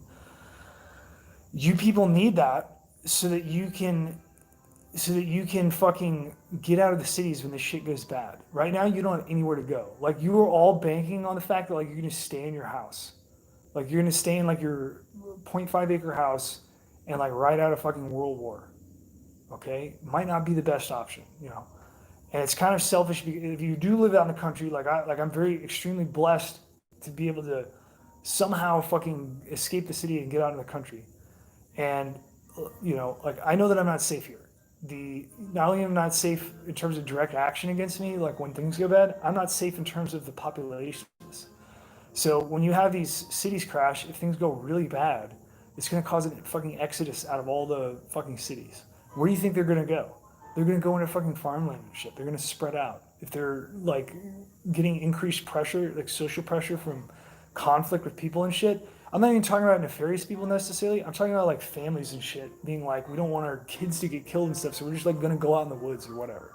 Like I'm sure that you can imagine if there's like a Stalingrad situation or something, like people fucking just going buck wild, murdering each other, fighting, Democrats and Republicans, right? Marxists and fucking conservatives. Like you can imagine how crazy that would get in a city, right? Well, they're going to fucking spell a city. Where do you think they're going to go? They're going to come exactly the places that you guys set up to be like safe and away from that, right? That's where they're going to go. Yeah, I know you got bullets, but some of these cities have 1 million people in them. You know what I mean? Like, and then you're going to have armies rolling through the motherfuckers, right?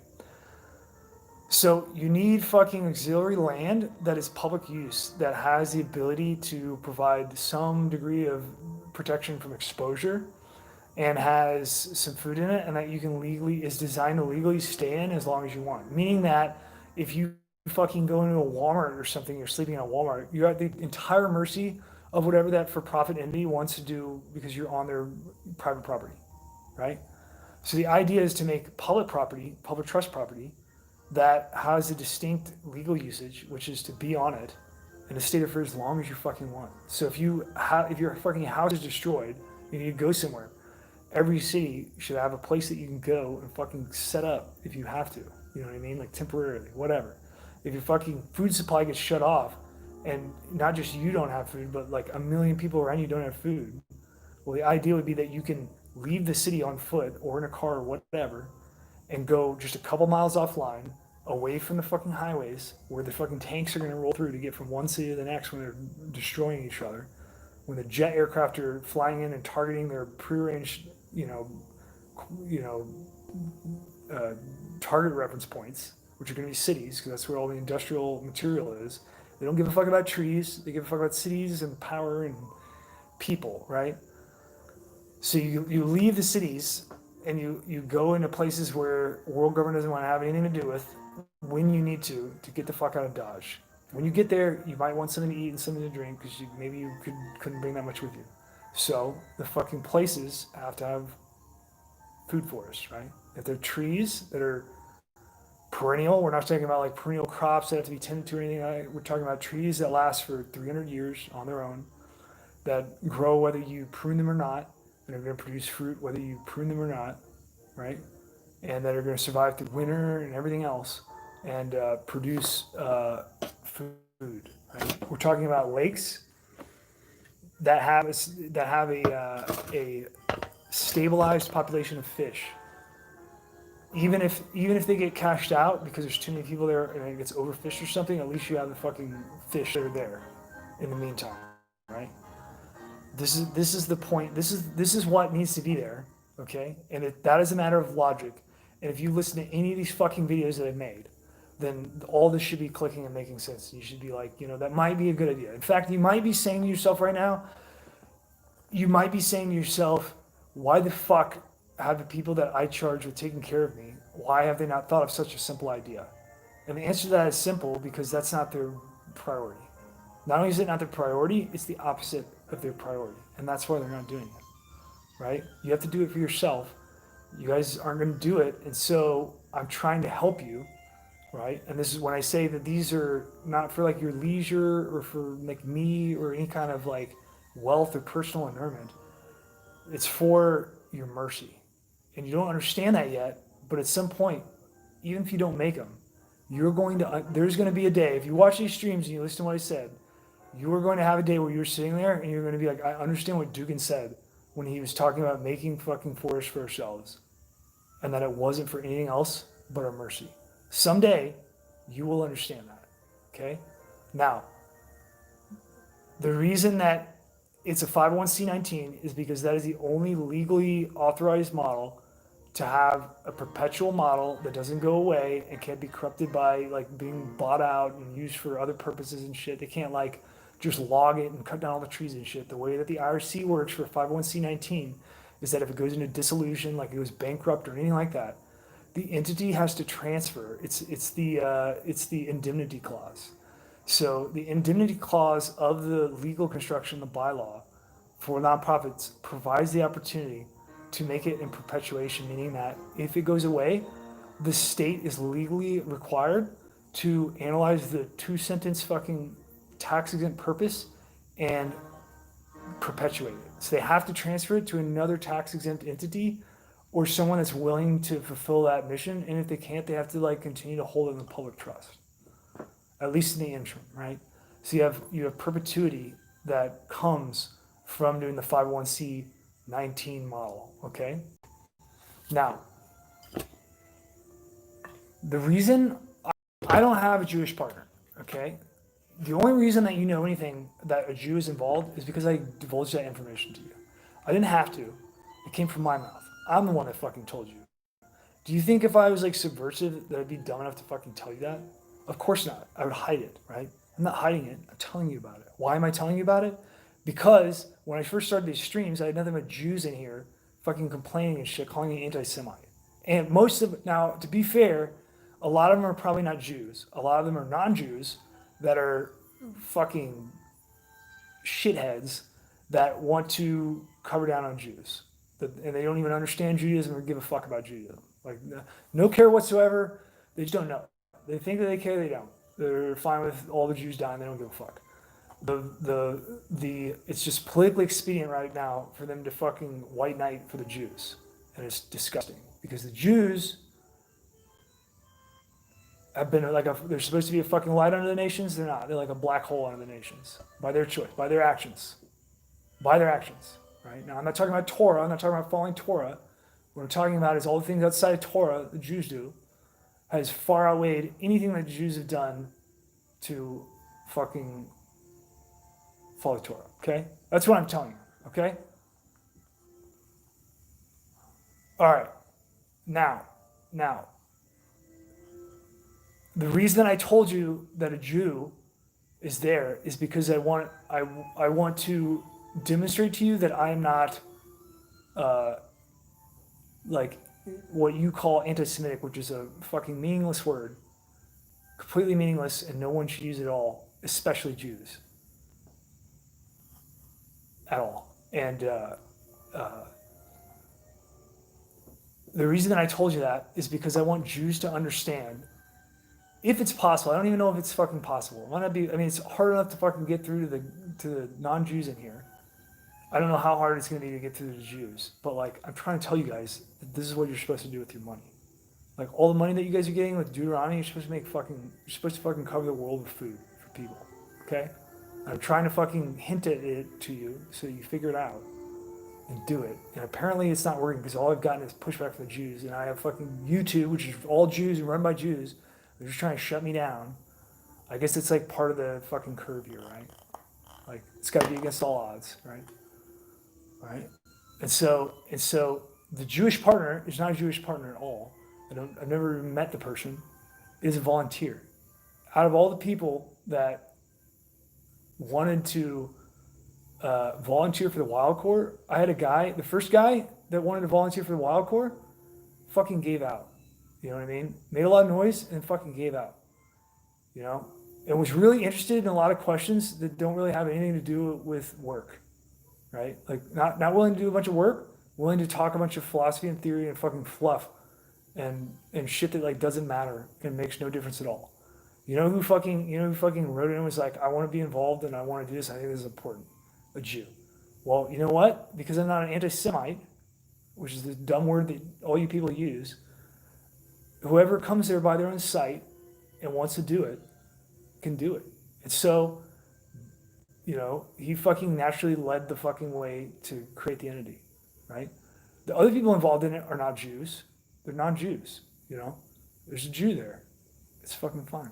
If he's sent there, he's supposed to be there, okay? Now, what does that mean? Could the Jew that's involved in it be a fucking subversive fucking Erev Rav? Sure, anything's possible. How would you know until he fucks up? It's gonna be pretty obvious, right? Like it's gonna tank it. If he's Erev Rav, if he's Erev Rav and he's subversive, he's gonna fucking tank the motherfucker, right? Okay, well, what does that do? That would just fucking reinforce everything I'm saying, right? Wouldn't it? What if he's not though? What if he's not Erev Rav? What if he's a fucking Jew and he's following his site and completely honest and genuine person and cares about people? Well, it'd be pretty shitty of me fucking identity that is pretty much like, you know, he has no choice in, right? And I'm not going to do that. So, you know, it doesn't make any difference, right? And the reason why is because I'm not a fucking brainwashed lunatic like all you fucking people that are Jews and non-Jews that are completely cucked by the fucking evil that's running this planet. And you don't understand what's going on.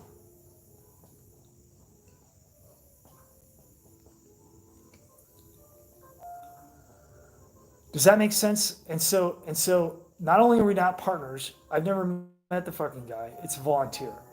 Not only do you not, the only reason that you know that there's a fucking Jew involved is because I told you, okay? And if I didn't tell you, you wouldn't fucking know. You have no fucking clue. I told you. I went out of my way to tell you, right? Not only did I do that, I fucking thought ahead when I was fucking making the motherfucker, and I already thought that there were gonna be dumb fuckers like you, exactly what you're doing now. So what did I do? I fucking eliminated myself and stepped out of the fucking entity. It is entirely 100% run by volunteers. Entirely 100% run by volunteers. They're all perfect strangers. I don't think any of them know one another at all. I don't know any of them. I've never fucking seen them face to face. And yet, they're fucking trying to stand up on their own. Now, they have a lot against them. Not only do they have a lot against them in terms of, like, the world government system is not going to want them to succeed. You have fuck faces like this guy in this stream that doesn't want them to succeed, wants them to fail at all odds. Who knows what his motivations are? You have society itself that's uncomfortable with anything except enslavement, and so they don't want to. Despite, like, what argument could you give me that you don't want to have like a fuck? I mean, you have your fucking money for your shit that you're buying is going directly into fucking funding Antifa and shit like that. You don't want to just like give a little bit of money to some potential prospect that you could like. The idea is that you would build food forests outside your cities and then perpetuate all over the United States, and you have fucking food available for everybody. Like, what scenario can you think of that is like a bad thing? It's not bad. It's a fucking good thing. It's a good thing for everybody. It's a good thing for all of humanity. There's no fucking negative scenario. Unless you just want to lie and make up shit and fucking shit disturb, right? So the real question is out of all this is like, what motivates you, Dookie Poopy Poo, whatever the fuck your name is, to say what you're saying?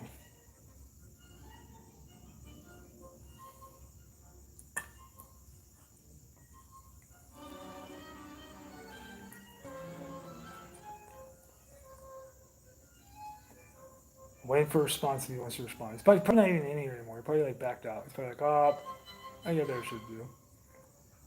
I got other cases I gotta work. I'll go fucking go in the comment section somewhere in an Alex Jones thing and pump up his model.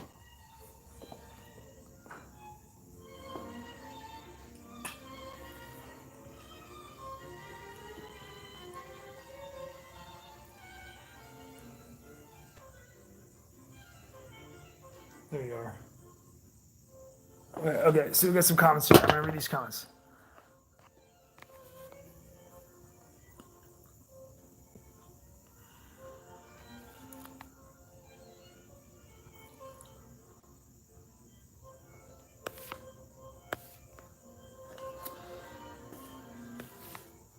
Does the CIA statement about Israel not lasting past 2022 have to do with the timeline, what you warned of with China? So I don't know on timeline of that, right? So the Chinese raid on Israel is like, I mean, this is, as far as I know, I don't even think that's part of Arab rock plan.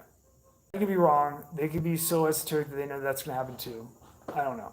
This is like, at this point, we're so far in the future that it's just a wispy fucking dream that impinges itself into my mind, you know? Like, the more immediate one is the Middle East conflict, right? Which will begin, but not necessarily end before China. And the Middle East conflict, you also have, what you also have out of all this, right? So what is going to occur is that all the nations of the world, so all you guys, like, you guys know the situation with, like, what is the situation right now in the United States and Europe? Well, we talked about it in the prior stream tonight. We had somebody in Germany, and I asked him what the situation was in Germany, and I described the United States, how people know there's something incredibly wrong, and they're trying to balance that with their own inner conception of ethic and like moral azimuth, right, of the direction they're supposed to go. And those two things are conflicting right now, and the thing that is pulling them away from what they believe in is their reliance on material and the back of their brain knowing like, wait, I gotta keep getting a paycheck, I gotta keep fucking going with the program, or I can't resist too much, right? So I'm just gonna fucking lay low and just let it happen, right? And just stick it in me. That's what's going on with everybody right now. Now, what is going to happen from that? And it's not just the United States, it's also Germany. It's also Europe. At some point, right? And it's probably, it most likely, depending, there's some things that can move around here, depending on how aware people are of the threat of the fomented World War III with China, right? It is possible that enough people will understand and come to realize, depending on if it's permitted, for people to realize that the World War III with China is entirely fake. All right? If that happens, they're going to have a really hard time pulling off because that time things are going to get really high stake for people's perceptions and shit. Regardless, either way, either timeline, either we go to World War III with China or don't, whatever, or we have a civil war in the United States, you know, people are going to realize that all of these things that have destroyed the United States and destroyed Germany and destroyed fucking France and like everything that they're accepting right now for granted in the status quo going along with hegemony, they're all going to make a coalition and they're going to fucking go against the Jews. And they're going to fucking, first they're going to kick all the Jews out, then they're going to fucking destroy Israel. You know, they're going to want to. The fucking Middle Easterners might beat them to it. You might have the Middle Eastern raid first and then the United States defends Israel. But at some point, all the people of the world are going to shake off their government, and then at that point, they're going to be able to make a decision. Their decision is going to be, how hard do we go on the Jews? Okay, that is the decision that is going to come to. Okay, however they choose, however the world chooses to deal with the Jews, right? This is what's called colloquially, historically, is called the Jewish question. That is a term that was coined by a Jew. Okay, so a lot of people associate that the Jewish question with Hitler. It's not actually associated with Hitler. It's associated with the Jew, Zionist Jews. Okay, now in its origin. Now, That is what the term means, is the catharsis of nations when they come to blaming Jews and kicking them out. Okay? Now, that is going to happen in the United States. Okay? The question is, it's not how long, okay? It doesn't really matter that much. It's going to happen. How hard they are, that is the question. And when China comes into it, because China's coming back around, so all this money that's getting pumped into China right now, that's all Jews, and the Chinese know it. And if the world shakes the chains of their puppet governments and escapes, and then they're going to recognize those Jews, and there's going to be, obviously, if that happens, right? Like we're going on a logic train here, right? So if you're watching this stream, like I just can't believe what this guy's saying. Let's get to the point where people actually have the energy to like click on a website and fucking look up the about me section of any fucking thing that they want to pick that they believe is responsible for destroying the United States. Take your fucking pick, because there's several thousand of those things that fit that definition.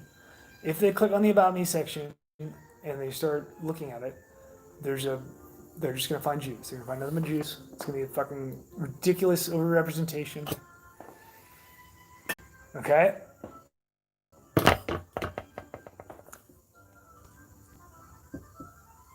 If they get that far, right? Right? Once they know there's Jews, what are they gonna do? What do you think they're gonna do? I'm not saying that they're correct. What I'm saying is that that's where it's going to go. What are they going to do? Anybody. You guys write stupid comments in here all the time. You at least like participate with something smart and rack your brain a little bit. Yeah, they're going to fucking kick you out, right? If you're fucking lucky, right? There's going to be some people here in the United States that aren't going to just kick you out. They're going to take it in their own hands. They're going to murder you. Okay? That's going to happen. All right? There's no way that you can get around it. That's going to happen. There's too many Jews in the United States. The Jews don't want to leave. Like this is fine. In terms of this paradigm, like it makes sense, right? They want to stay. If you want to stay here and you lived here, you're born here, you're American, right? Well, there's gonna be some people that don't want that. Okay.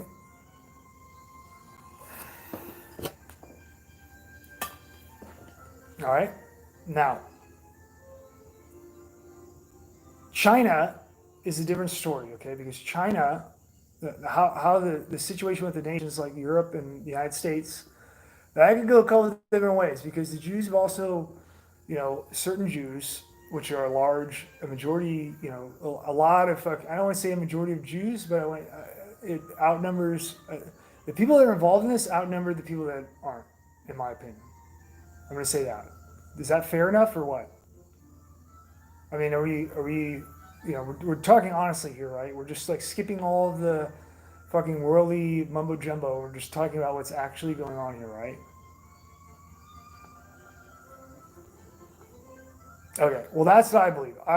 I believe, in my opinion, that the people that are involved and understand what's going on outnumber the people who do not, in terms of the Jewish identity.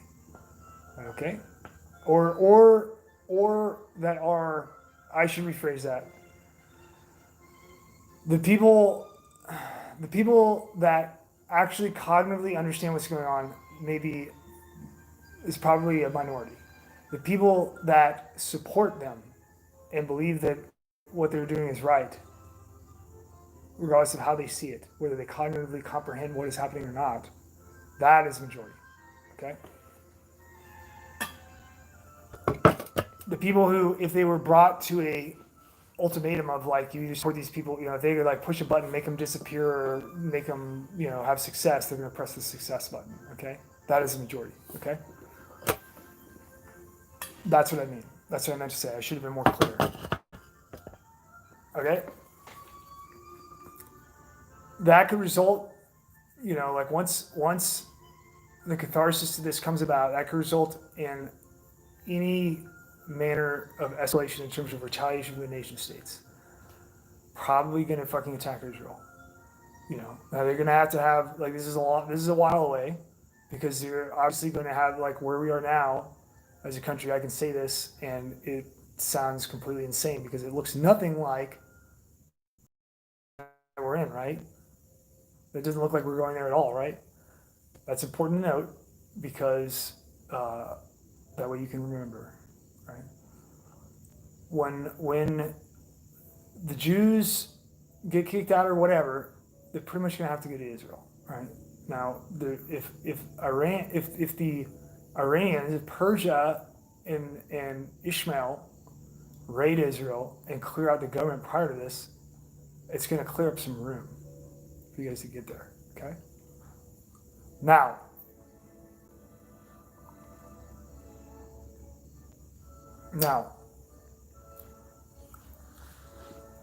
China in the background, right? China's not going anywhere because China's not going to get wiped out by the United States. Like whatever this war that's coming is, you may win it as a Western power. China's not going anywhere. China is already, the position of China in their sight as like a common thread between the sites of people in China is that they understand what's going on and they're not with your program. I'm talking about the Arab Rob, right? The people that are in charge of China right now, they're working with the Arab Rob, and some of them are really corrupt, but mostly Chinese are pretty homogenous, both spiritually and ethnically.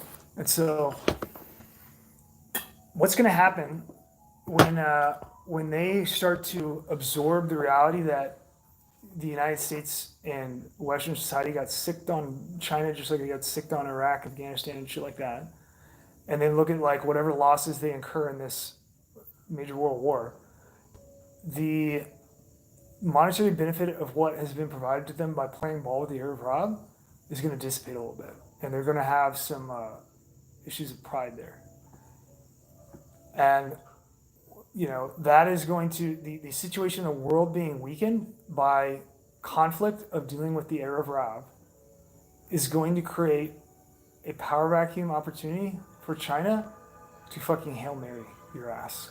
Okay? And that's as far as I'm going to go. I'm not going to go any further. I'm not going to talk about it anymore. I just want to clear this up. That was the absolute extension that I'm willing to go in right now to fucking answer the question of Dookie Pakuki or whatever his name is that wanted to was thinking that he was gonna fucking like pile drive me with some question and get me, even though all the information in the composition of his question is shit that I divulged to you. But I don't. So he has asked that question before in the past, particularly Juan has asked that question in the past. So that is why I wanted to answer the whole thing in a one fucking continuous fucking soundbite psycho rant, and that's what that just was. You're welcome. You're welcome for me piercing your ears with fucking deranged mumbo jumbo that spilled out of my mouth.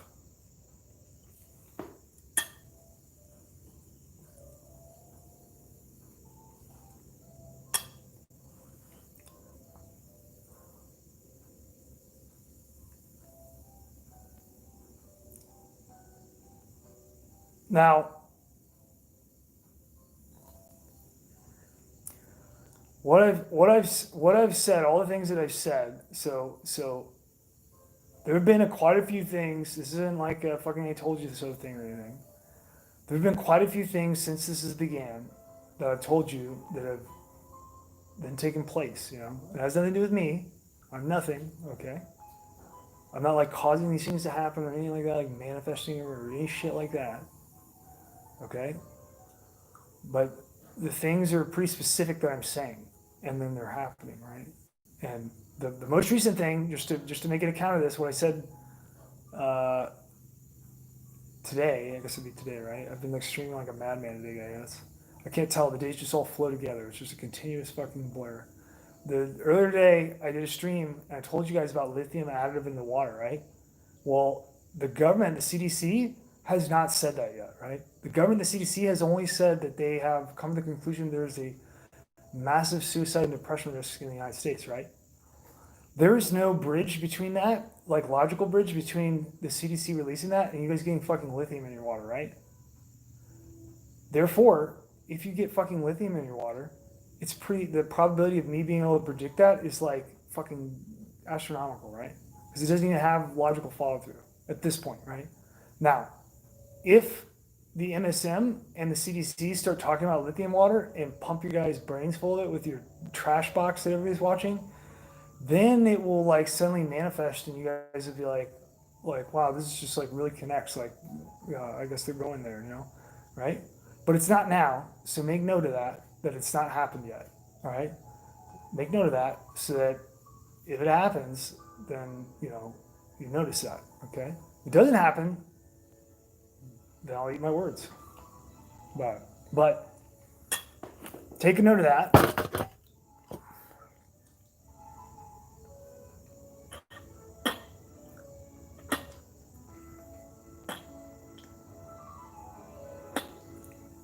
But what I'm saying to you, Jake, what I'm saying to you is that this is not like, is there anybody talking about lithium in the water right now? Is Alex Jones talking about lithium in the water?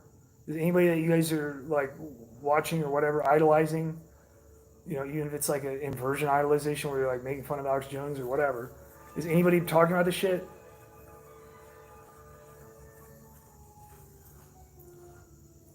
Yeah, David says the California magazine ban got reversed by the fucking Supreme Court. Is that so that people can have high capacity magazines to kill each other? Yes, that's why. That's exactly why. You're fucking. What you're doing, what's happening, David, is that you're through the fucking repetition of these streams. We're fucking unlocking your brain as it was gifted to you, and you're just seeing reality as it is, and so you're able to just fucking see shit as it is, and you're just saying it. Your intuition is exactly correct because that's what's going on. Now, that would be logical if your model is that everything is cotton candy and fucking snowflakes.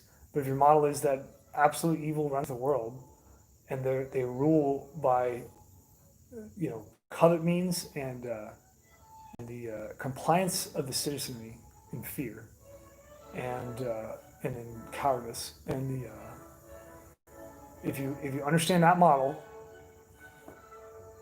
and if you understand that their power is entirely derived by participation by people, then you're able to read between the lines.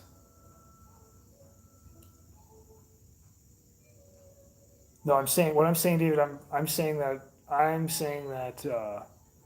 I believe that you were right on the money, and I think that is a sign that your eyes are starting to get open, and congratulations.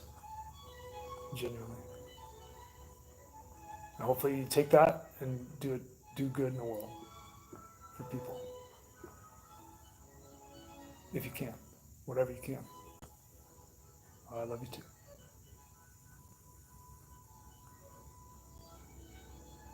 And this, like what we're doing, this is what it's all about. And I am dumb. And so that's why I'm not very good at it. And that's why I've had to do a million streams to try to figure out how to begin to do this, because this is what's going on right now is exactly what the point of this is. To free you. I want to free you.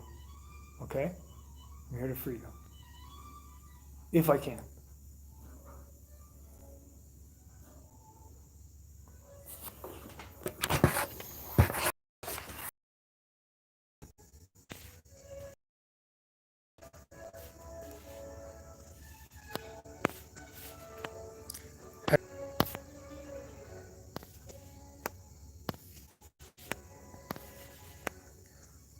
I've already talked about the China and past stream. If absolute evil is running the world, why would they bring about their own end? Well, they're not. They're not bringing about their own end because all the things that I've described don't involve the end of the evil. I mean, in what I've described in that timeline, like from what I've described to you, the evil doesn't end there. Okay? What I'm talking about is what I'm talking about is the things that culminate like prior to the resolution. Okay, we're not going to talk about resolution here.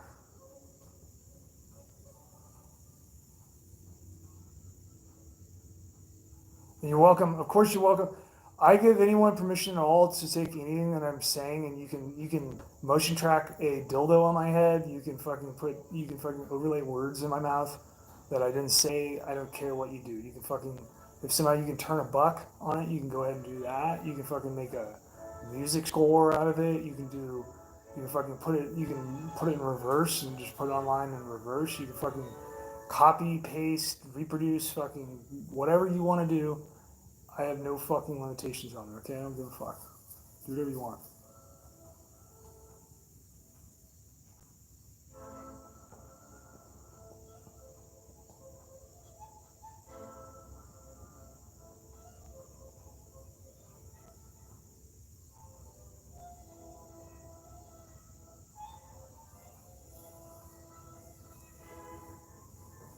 I'm trying to be true. I'm trying to be true. I gotta work on I need to work on doing what I say. More like, eventually I'm gonna run out of days. I'm gonna die here of like whatever, old age at least. And so like, I need the shit that I'm saying I need to fucking do before I like fucking 80 years old and die. Or whatever, 60 years old.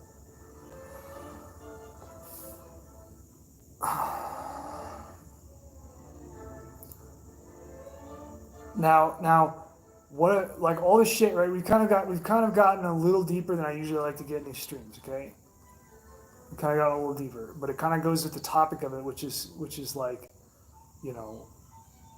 like, is Dugan insane? Because if you're watching this stuff and you have no like, if you just came in here off the street and like you turned off CNN, you just watched the CNN video because that's what you watch every day, or Fox or whatever, and then you come to this stream next.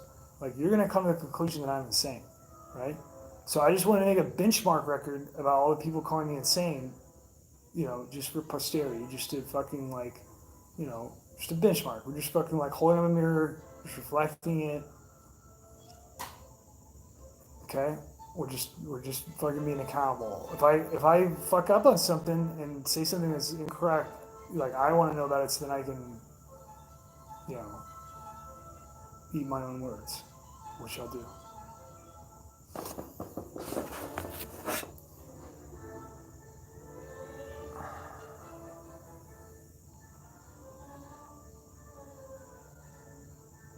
Yeah, the force.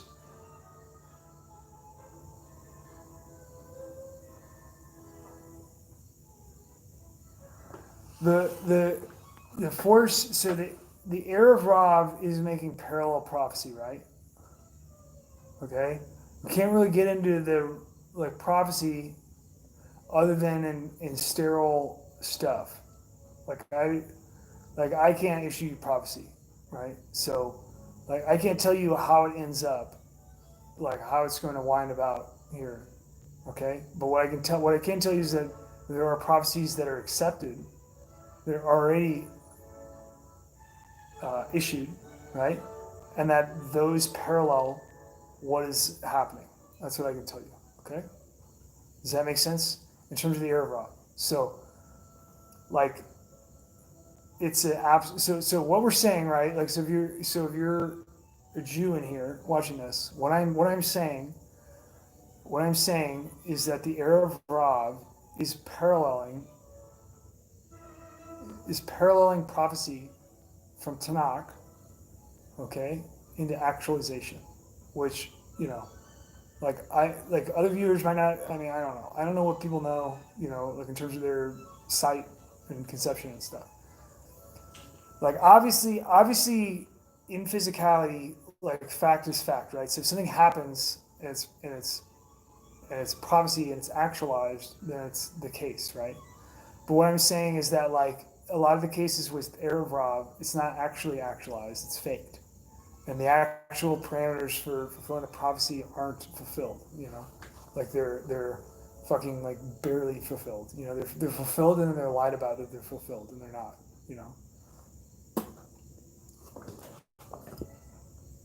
And that's kind of the. It's actually it's kind of a trick question, right? Because I don't want to get too far into this because I'm gonna get all the fucking non-Jews will think that I'm like a fucking like subversive or something like that. You know, it's not. I'm not a subversive. I'm fucking genuine from my heart. I'm trying to communicate extremely complex topics that revolve around multiple domains that normal people, like regular ass, you know, Americans and stuff, don't even operate that way. They don't even think that way. Like they've never thought that way. There's a lot of people that have never thought this way before they've seen these streams. And they're going to that from that into like ways that people don't even think about.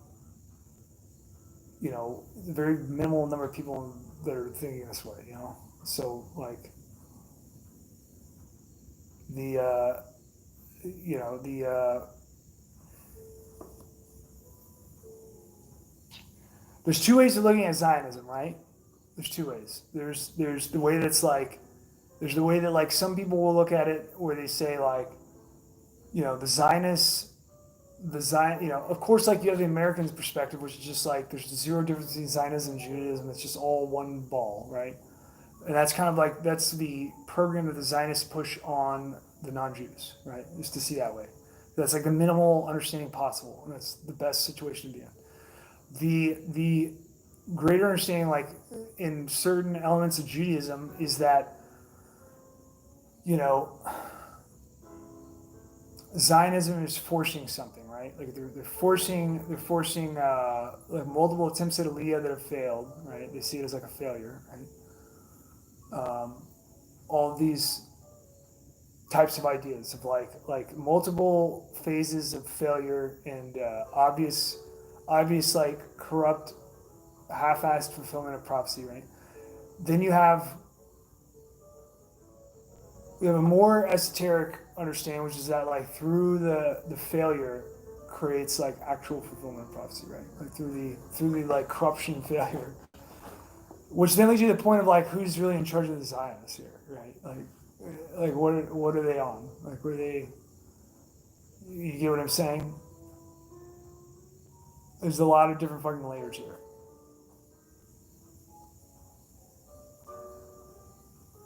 All right, we're losing viewers here. It's getting late. We're going on a fucking long stream. Oh. Last closing statements, comments, questions, concerns, shit tests. What do you got?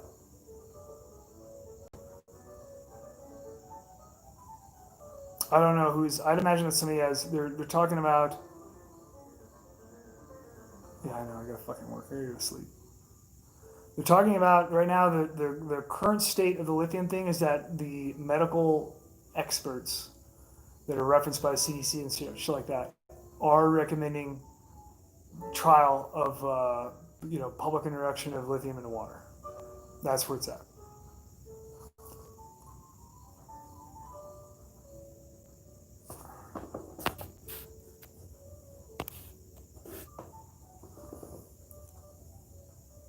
All right. I love you guys. Have a good night.